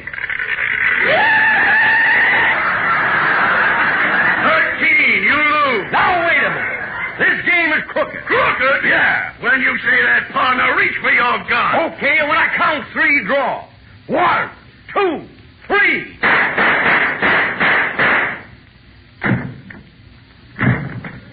Oh, for heaven's sakes, there goes our sketch. What happened? The 2 sound effects men shot each other. Wait. Jack will be back in just a moment, but first, let's sing to you because Valentine's Day is almost here. Be happy, go lucky, be happy, go lucky, be happy, go lucky, yeah. Friends, are you being shortchanged on smoking enjoyment? You see, a recent 38-city survey shows that millions of smokers are not happy with the brand they're smoking. Maybe one reason is some cigarettes are tasteless and others too strong. Now you can get complete smoking enjoyment by switching to Lucky Strike. You'll really enjoy the perfect mildness and rich taste that only fine tobacco can give you. And LSMFT, Lucky Strike means fine tobacco. That's why Lucky's taste better than any other cigarette. So be happy. Go Lucky. Make your next carton Lucky Strike. Be happy, go lucky strike, yeah. Remember, Lucky's taste better than any other cigarette. Good night, everybody. This is